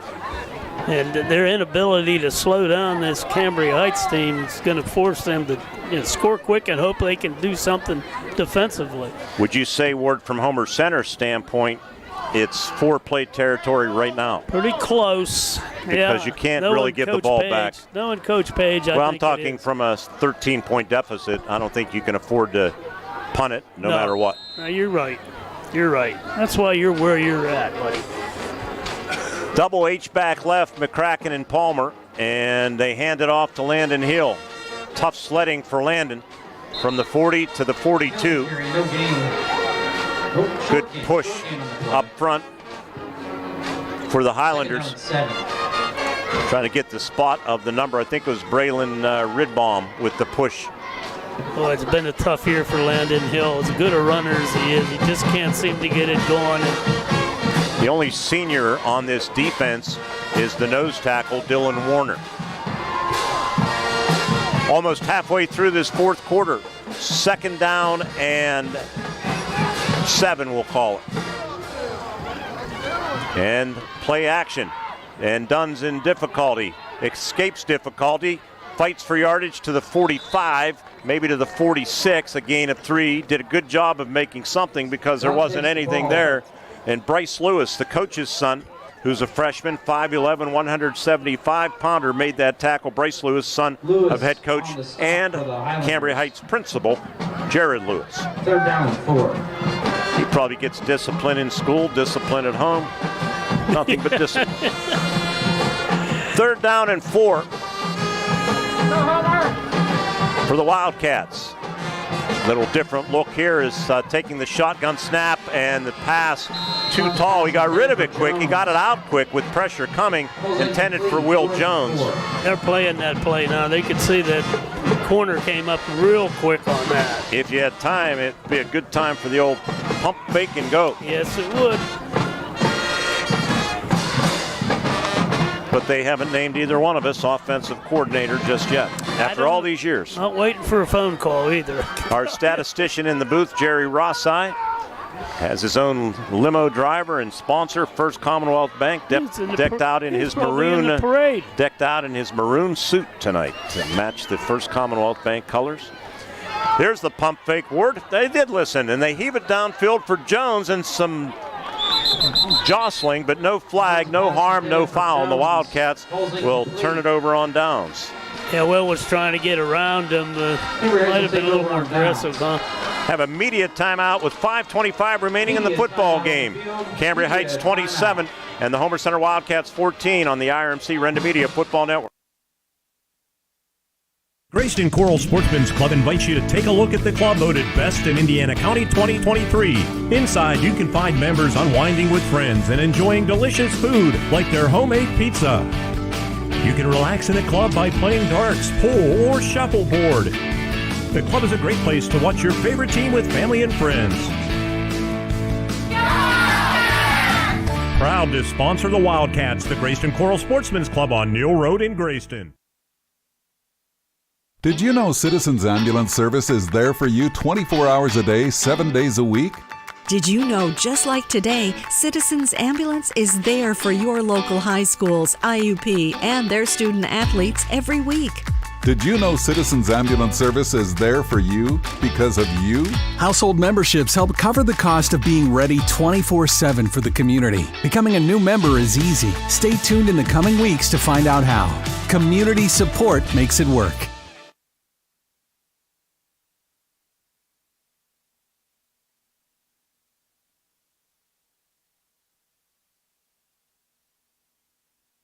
Grayston Coral Sportsman's Club homecoming special. Large pizza, $10. That's the thicker crust on special tonight.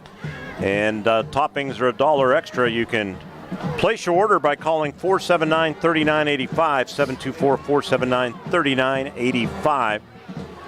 Good stuff. Very good. You had it last night. You had the thin crust. That's what I'm going to get after the game tonight. And they give it up the middle, and the Wildcats try pushing the ball carrier Klein back. Klein has been a workhorse here in this second half. Stopped by Caleb Palmer. He carries for the Wildcats. Gain of 3. Palmer making the stop. As for Klein, Ward, what about his stats? See at the top of the line there, he's got 18 carries, under 24 yards. And he comes off of a game last week with 114 yards. Pretty good couple of Nealon weeks. had 119 last week, 2 100-yard rushers in that 21-0 victory over Penns Manor. 2nd down and 7. And guess who? No, this time it is Nealon, and Nealon around the left end. And the Wildcats, they don't get him out of bounds to stop the clock, and he stopped shy of that lead chain, but it will be 3rd down and short. Wildcats, several black jerseys over there, led by Ocean Maritita. Need to blitz the middle, take the fullback out of the play, and then you've got either the handoff or the quarterback. Clock becoming the enemy of Homer Center. Yes. So we approach the 4-minute mark, and quarterback Isaac Weiland stares at that play clock below the big board. It's down to 10 seconds, and he's wisely using just about every second he can on 3rd down and a deuce.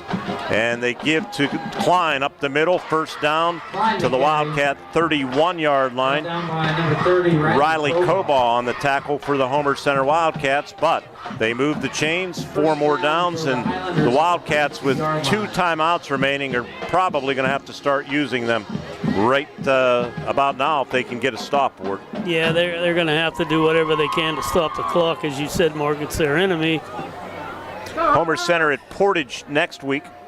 Airtime 6:15 on Renda Digital TV and WCCS Radio. 1st down and 10, 3.5 to play. It's 27-14 Highlanders, and they're in control of the football game at the moment.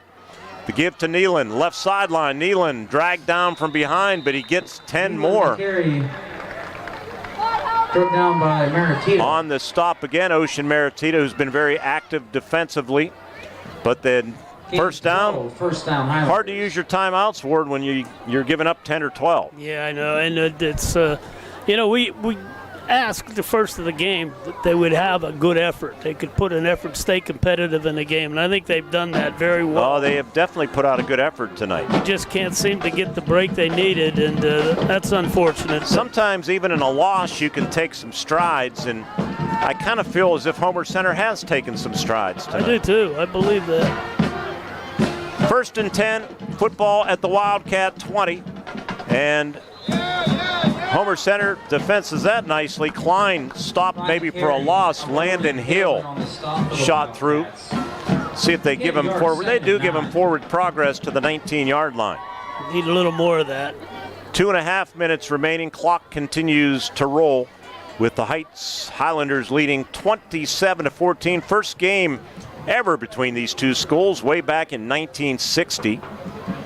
13th meeting overall. Cambria Heights has won 9 of the 12, including all 3 since they joined the conference twice last year, once in the playoffs to end Homer Center's season. Weiland going to give to Tribus, and Tribus stays in bounds, slides down wisely. That's a heads-up play for Trey Tribus, recognizing that wants the clock to continue to roll. And the Wildcats have not used their timeouts. I think if they can make a stop here, they certainly will. They might then, but right now they just don't want to give them any breaks any more than they have to. They're running out of time. 90 seconds to play in the football game. Heights in the Citizens Ambulance red zone at the Wildcat 15, faced with a 3rd down and 5. And they give it to Klein up the middle. The Wildcats, Isaiah McCracken has them. I think they stop them shy of that lead chain. Clock continues to roll, and Homer Center 4th down and 2. Not using their timeout. I'm a little bit surprised. And Greg Page looking across the sideline to Jared Lewis, and I think kind of signaling I'm not going to use my timeouts here. Just take a knee and get it over. 50 seconds to play. Nothing to gain by scoring again anyway. No, and I think Coach Page recognizing that the lift too heavy. Yep. With a minute 20 to go. They did. They played everything. They put everything they had out on the field there. They're going to take a timeout or a delay of game. Nope, they do take a timeout with 34 seconds left. We'll take one too. 30-second break with 34 seconds remaining. Cambria Heights wrapping up a victory. They're going to improve to 4-2. The Wildcats drop to 2-4. We'll be back to wrap it up. 27-14 Highlanders over the Wildcats on the IRMC Renda Media Football Network. The Twin Cities Event Hall is the perfect place to host your next special occasion. The event hall is located on the grounds of the Greyston Coral Sportsman's Pub, featuring everything you need to make your next event shine. Inside the club, you can find members unwinding in the spacious bar and game room, enjoying great food and just gathering with each other watching their favorite team. The Grayston Coral Sportsman's Club in Twin Cities Event Hall, voted best in Indiana County 2023.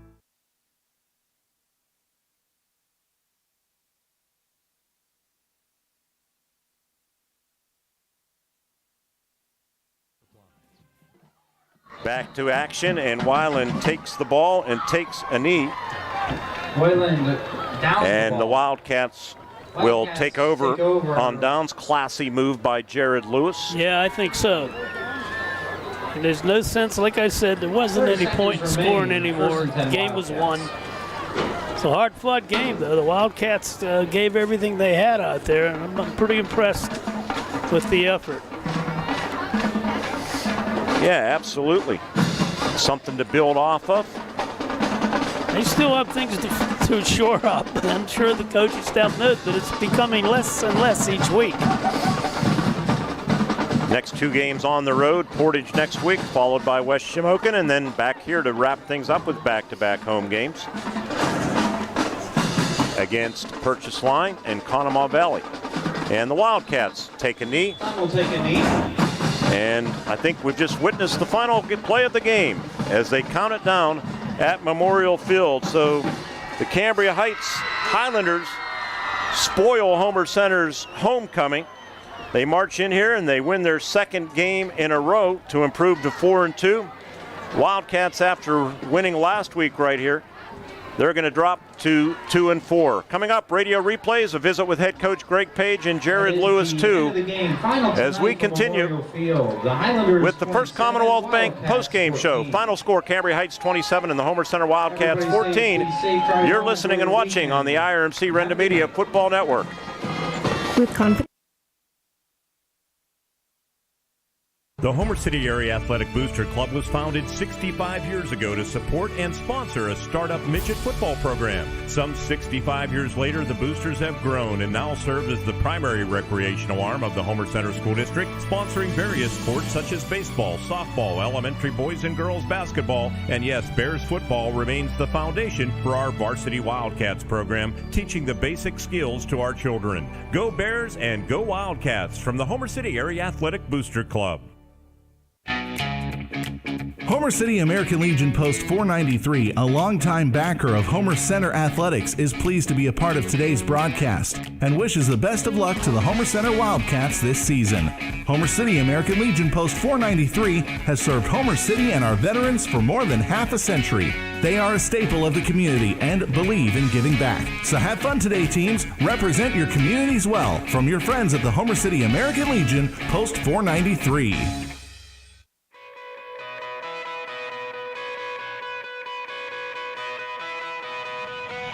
At Diamond Medical Supply, we're always on your team. No matter your sport, you can count on our support. With braces, bandages, biofreeze, and so much more, all to keep you in the game.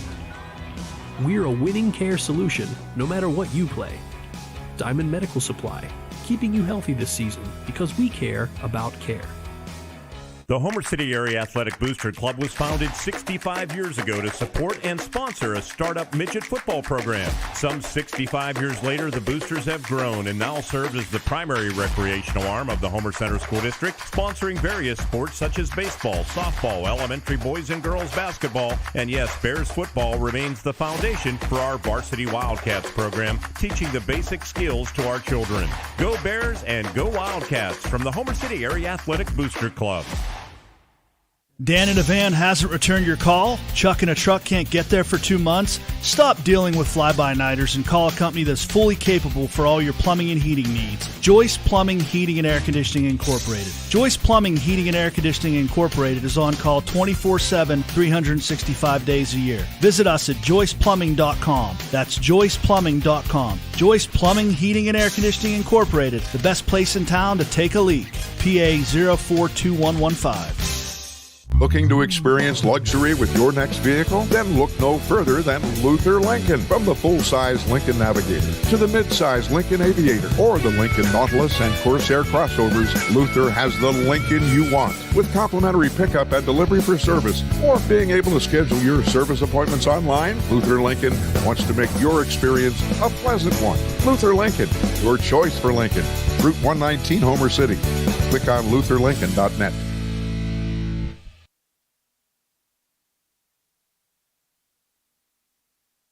Cambria Heights wins it 27-14 over the Homer Center Wildcats. We welcome you to our first Commonwealth Bank postgame show. Let's recap this football game for you and how it unfolded. Cambria Heights scored twice in the first quarter. They got an outstanding 42-yard kickoff return by Stephen Nealon to set the tone. Had a short field, and they drove it. 30 yards, 8 plays. Stephen Nealon took it in from a yard out. Cameron Abrams' extra point made it 7-0 at the 7:58 mark. Wildcats were intercepted by Marshall Eckenrode on their first possession. Cambria Heights started to drive at their own 28-yard line. 1st and 10. Trey Tribus, 72-yard touchdown run as the Wildcats were bit by the big play again. This time Abrams' extra point was no good, but it was 13-0 halfway through the first quarter, and that's where we were at after one. So we headed to the second quarter. Wildcats' opening possession started at the 23-yard line. They mixed the run and the pass beautifully. 32-yard pass to Dan Jones, 15 yards to Caleb Palmer. Took the football to the 28 of the Highlanders. They got it down to the 1-yard line, and senior Landon Hill got Homer Center on the board. 3rd down and goal. They go from the shotgun. They hustle Isaiah McCracken and go double H back to the right with McCracken and Palmer. High snap. Landon Hill takes it and barrels his way into the end zone for a Homer Center touchdown. With 5:03 left in the first half, it's Homer Center Cambria Heights 13 and the Homer Center Wildcats 6. Landon Hill, his 7th rushing touchdown of the season. And a good-looking drive for the Homer Center Wildcats as they take it 77 yards. Brady Frazier's extra point made it 13-7, but back came the Highlanders. They did that on a couple of occasions tonight. Jackson Klein took it in from 5 yards out, capping off a 7-play, 56-yard drive at the 2:34 mark of the first half, and the Highlanders took a 21-7 lead into the locker room at halftime. At halftime, Chevelle Kenny was crowned the homecoming queen for Homer Center. So we went to the second half, and the Wildcats started with the football, but they went 3 and out. They actually had picked up a first down, but an offensive face mask penalty wiped it out. A fake punt. They came up a yard short. Highlanders took over, and they had a drive going, but they had a big 3rd down play, and it was the Wildcats who turned the tables with a big defensive play. Twin receivers at the bottom of the screen if you're watching. Weiland, pressure up the middle, and there's a fumble. He forced the fumble. Isaiah McCracken is picked up by Landon Hill at the 40, to midfield, to the 45-40, 35-30, 25-20, still on his feet at the 15, the 10, and he's going to be tackled at the 6-yard line. Yeah, and a big play. McCracken forced it. Landon Hill down to the 5-yard line officially. Took them 4 plays. Heights made them work, but Landon Hill finished what he started. Braden Dunn, it looks like he's going to take the, Landon Hill's going to take the direct snap, and he barrels his way into the end zone for his 2nd touchdown of the night. That was running with authority. And Landon Hill cuts into this lead as they blow the horn here at Homer Center. It's 21-13. The senior Landon Hill, all business on that 4th down carry. The freshman Frazier's extra point made it 21-14, but something that's kind of plagued the Wildcats this season. Their defense couldn't take advantage of that momentum, and Cambria Heights drove 55 yards on 10 plays, and they put the finishing touches on their 4th victory of the play on a Jackson Klein run when they were faced with a 2nd down and 3 from the Wildcat 10. Jasper, tight end to the right at the bottom of the screen if you're watching. And the give to Klein. Klein breaks a tackle toward the goal line into the end zone for a touchdown. Would not be denied from 10 yards out, and Cambria Heights, again, deflating for this Homer Center football team that the defense just couldn't make a stop. And they drive 55 yards And they double the lead again. It's 27-14. Extra point was no good, and that's all the scoring we had in the football game. A 27-14 Cambria Heights victory as they improved to 4-2, and the Wildcats drop to 2-4. When we come back after a very short 30-second break, Ward Hilliard will have head coach Jared Lewis on our first Commonwealth Bank postgame show on the IRMC Renda Media Football Network.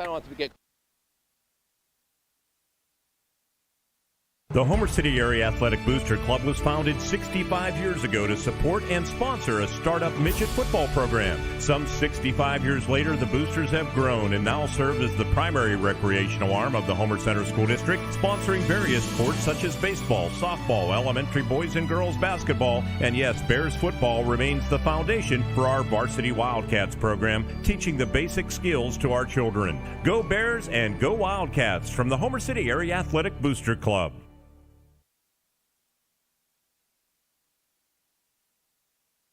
With head coach Jared Lewis of the Cambria Heights Highlanders after a 27-14 victory for his team. Ward will send it down to you. Thank you, Mark. We're here with head coach Jared Lewis, and we were just talking about you having a young team, and you kind of had a bumpy start, but it looks like they're starting to smooth it out. Yeah, the start was good. It was just somewhere in the middle there that we had a few hiccups. But, yeah, you know what? I think we're a young football team, but I feel like we're getting better each week. You know, if we take care of the football, and our defense has been pretty tough to score on. And offensively, I think we got better. We got some more guys involved in the game plan, and that's what makes it difficult to stop. You know, you got 4 or 5 guys carrying the ball and doing well. Obviously, Jackson Klein was our workhorse tonight. But you could tell they were trying to take away Stephen Nealing, and Trey Tribb has stepped up in his stead, and Marshall Eckenrud had a couple nice runs as well. Yeah, you got a lot of talent out there, and I think a lot of it, though, stems from that offensive line. It's a young line, but they're really playing well. Better each week too. You know, first week, like I said, we didn't play real well, and they took the brunt of the criticism. But they've been getting better each week, and I'm proud of those guys. You know, it's just one of those things, playing a little bit more mistake-free. We had a couple drives we shot ourselves in the foot by getting some untimely penalties, but yeah. To go back, we'll look at the film and fix some things. You know, we missed a couple blocks here and there, but we'll get better. The T formation since I played midget football. Where did that come from?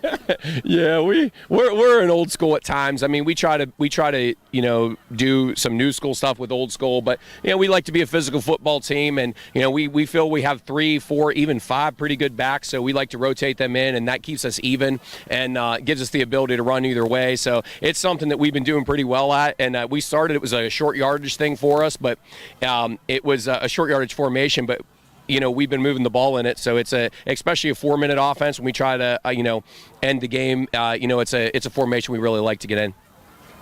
The defense you guys played was extremely tough. You really.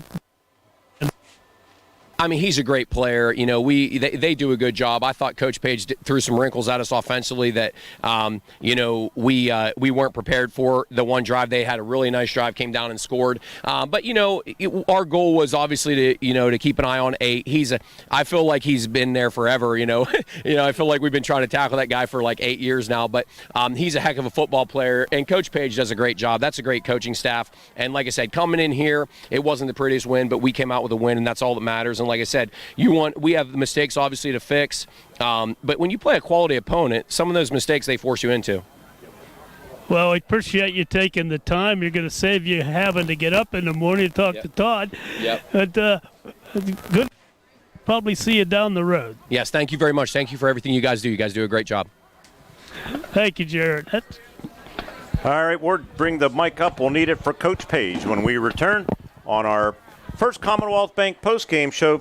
27-14, Highlanders win it over Homer Center, spoiling the Wildcats' homecoming. Homer Center will hit the road, Portage, next week. Coach Page up next when we continue on the IRMC Renda Media Football Network. Join a winning team.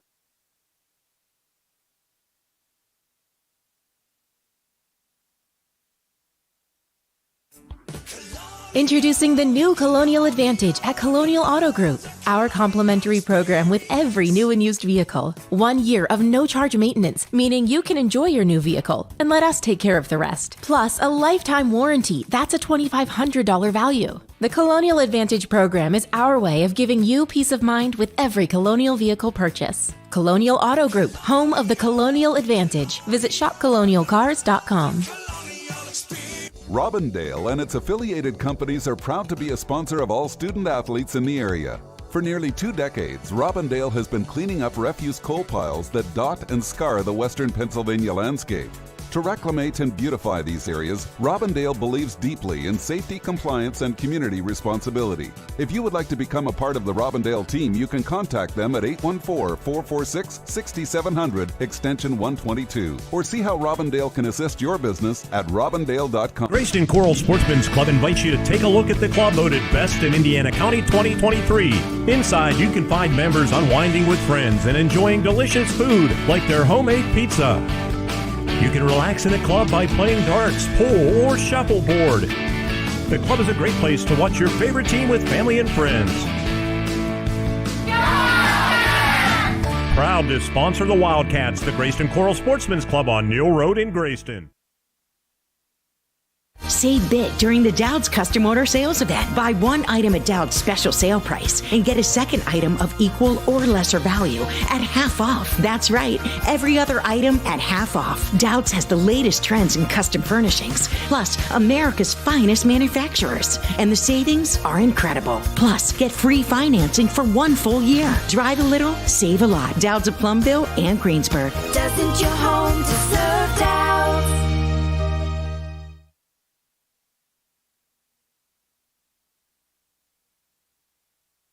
The Highlanders win it, and head coach Greg Page joining us. Make a little bit of room here, Coach. Well, you dug yourself an early hole here and did some good things. I thought I saw some signs of growth and improvement, but as you said when you came in the booth, you can't be down 13 points before the sun sets. Yeah, before it rises, really. But first off, I give our kids credit. I thought they played their guts out.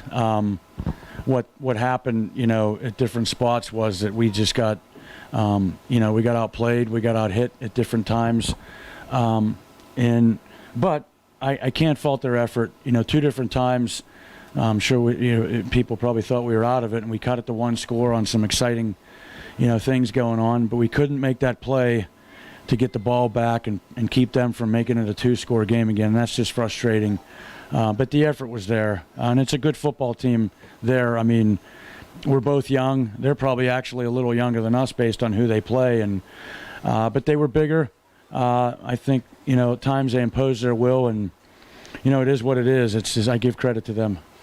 I know something I wanted to ask you about. You won the toss and deferred, which traditionally you like to do that. Although your defense has struggled a little bit, do you worry that if the defense struggles out of the gate, then you're behind the 8 ball out of the gate too? Yeah, well, the kickoff coverage struggled out of the gate, and so that didn't do us any favors defensively. I think they got to the 30, and again, we got a kid that can really kick the ball with some height and get some pretty good distance. And I don't know, we got to look at it. I mean, it's easy to sit here and say that we're getting no effort there, but that's not true. We have to look at the film a little harder and see where we might need to make adjustments. We can't keep playing this game where we're holding our breath every time we kick off, because it's killing us field position-wise. And then, we had them in an opportunity where we could have stopped them there on that first drive, even with the short field, and we didn't do it.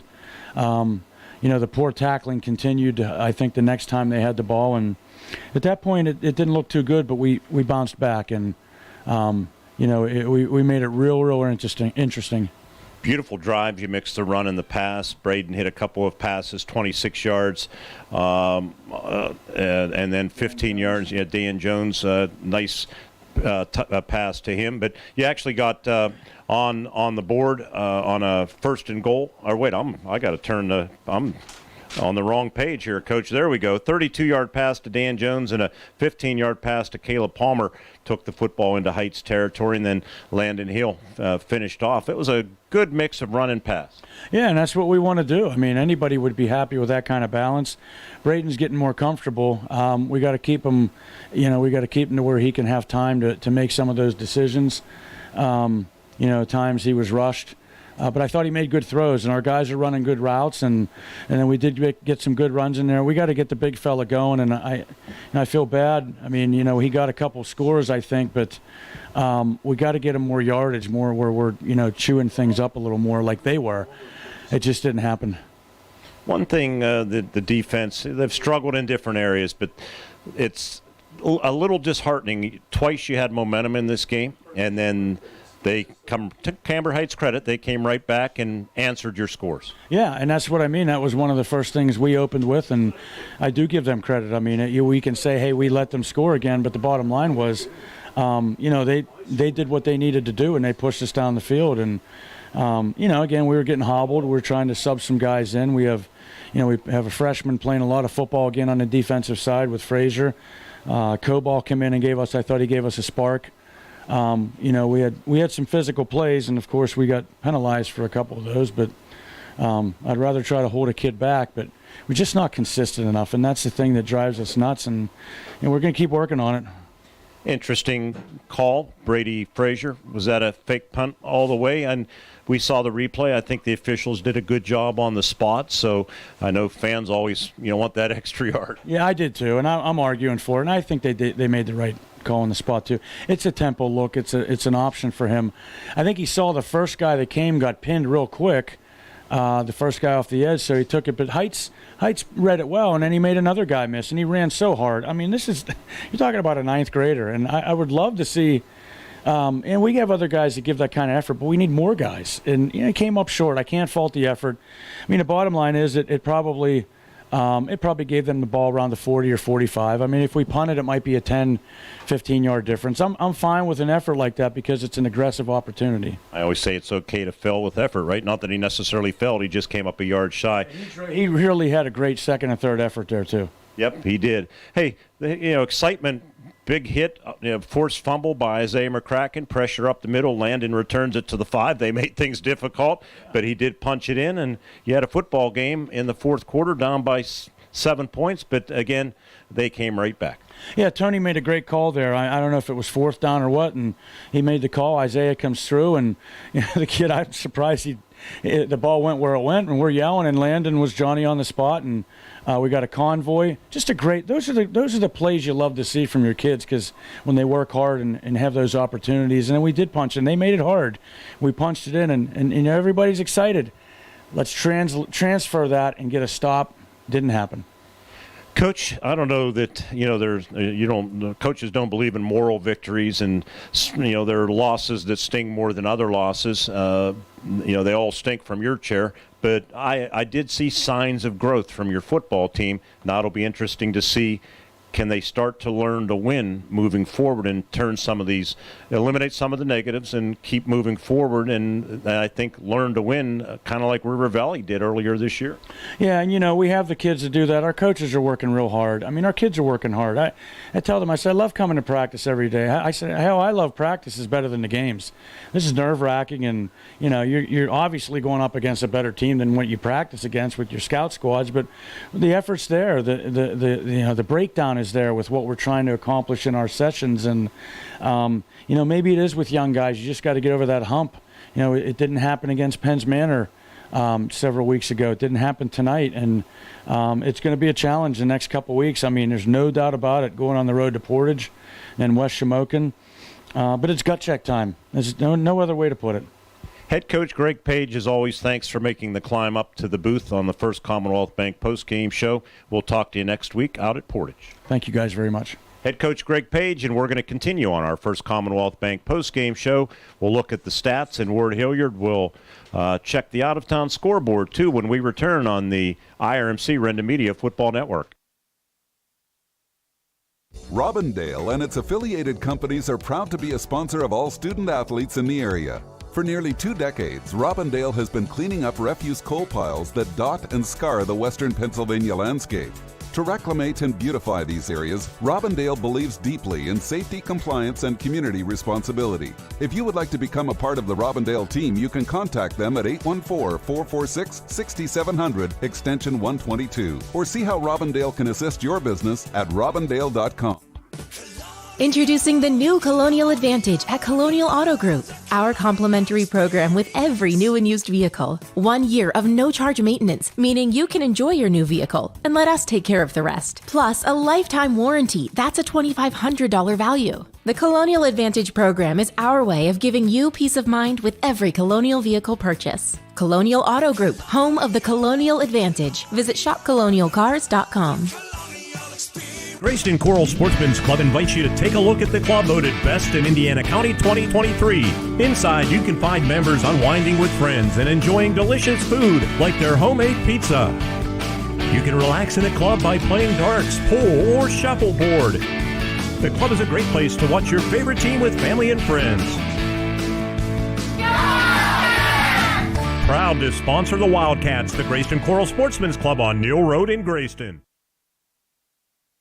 Save big during the Dowd's Custom Order Sales Event. Buy one item at Dowd's special sale price and get a second item of equal or lesser value at half off. That's right, every other item at half off. Dowd's has the latest trends in custom furnishings, plus America's finest manufacturers. And the savings are incredible. Plus, get free financing for 1 full year. Drive a little, save a lot. Dowd's of Plumville and Greensburg. Doesn't your home deserve Dowd's? The Homer City Area Athletic Booster Club was founded 65 years ago to support and sponsor a startup midget football program. Some 65 years later, the Boosters have grown and now serve as the primary recreational arm of the Homer Center School District, sponsoring various sports such as baseball, softball, elementary boys and girls basketball, and yes, Bears football remains the foundation for our Varsity Wildcats program, teaching the basic skills to our children. Go Bears and go Wildcats from the Homer City Area Athletic Booster Club. At IRMC, we have all of the necessary pieces in place to perform complex operations, including highly skilled and specially trained surgeons, their support team of experts, and advanced technology like the Da Vinci robotic surgical system. As a result, patients spend less time in the hospital, recover faster, and get treated close to home. So there's no reason to puzzle over where you should get your surgical care. The answer is right here at IRMC.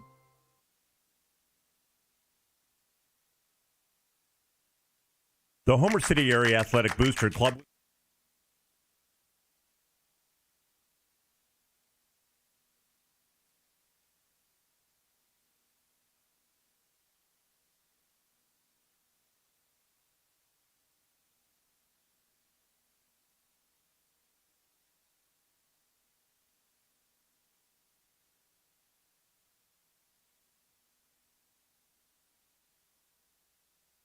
With Ward Hilliard, Mark Burdick back with you on our first Commonwealth Bank postgame show for a final time, a 27-14 Cambria Heights victory over the Homer Center Wildcats. Ward, what about a look at the stats that shaped up this Highlanders win as they improved to 4-2? Homer Center drops to the opposite, 2-4. Poor Cambria Heights. Klein had a big night, 134 yards on 21 carries and 2 touchdowns. Nealon had 16 carries, 53 yards. He also had a touchdown.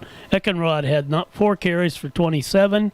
Wayland had 2 carries, minus 20 on the sacks. Tribus had 6 carries, 83 yards and a touchdown. They had 48, Cambria Heights did, 48 rushes for 277 yards. 5 of 11, through the air for 52. 277, 52, 329 total yards for the Highlanders. For Homer Center, Fraser had 1 carry, 9 yards. Hill had 14 carries, 32 yards and 2 scores. Tough sledding. Yeah, it's been tough all year for him. Braden Dunn, 12 carries, 22 yards. Just 23 rushing attempts for just 63 yards on the ground for the Wildcats. 7 of 20 through the air for Braden Dunn. He had 88 yards, 2 interceptions in that patch. Homer, 63 rushing yards, 88 through the air, 151 total.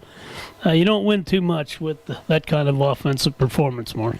No, you don't. And the Wildcats, as a result, they dropped to 2-4. Too many chunk plays, too. 72-yard touchdown run and other runs that were just too easy for Cambria Heights. They're starting to weed those out a little better than they had. We're just hoping that each week they get a little better.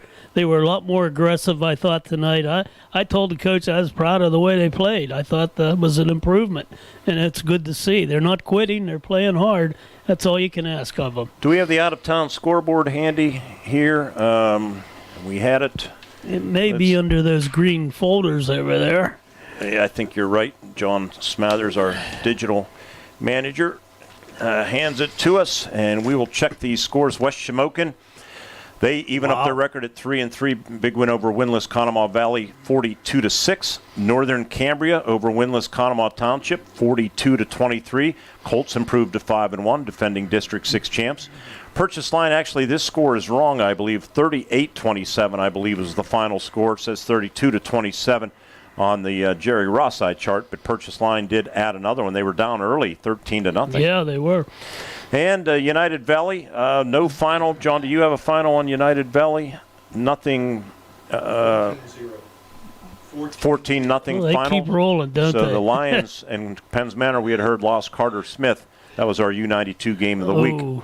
River Valley jumped all over Marion Center and rolled to a 40-16 victory. They had 40 on the board at the half. And in the WPIAL, Kiski, like Cambria Heights, Kiski ruined Indiana's homecoming. Yep. Final score of 28-7. So that's going to do it from here. We'd like to thank the whole gang, our statistician, Jerry Rossai, our spotter in the booth, Dennis Mester. Video producer is John Smathers on Renda Digital TV. Thank you to the Grayston Coral Sportsman's Club. They will keep the pizza oven on for another hour. And you have that Wildcat Homecoming Special, a large with the thicker crust tonight with $1 extra for toppings. You can call 724-479-3985 as it's scrolling across the bottom of the screen. And we're going to scroll down to the cars and jump on out of here, Ward, and get ready for a road trip to Portage. They'll have a smorgasbord like you haven't seen in quite a while. They do a great job in their press box. So that's going to do it. Thanks to our whole crew. And Josh Whittison, our producer back on the radio side, subbing for Michael Burdick. Josh, you did excellent work here tonight. We do appreciate it. Until we talk to everybody next week, again, the final score here tonight, Cambria Heights 27 and the Homer Center Wildcats 14. Until we talk to you next week from Portage, good night. Have a great weekend. Go Crimson Hawks tomorrow at Slippery Rock. Bye-bye, everybody. This is Attorney Pat.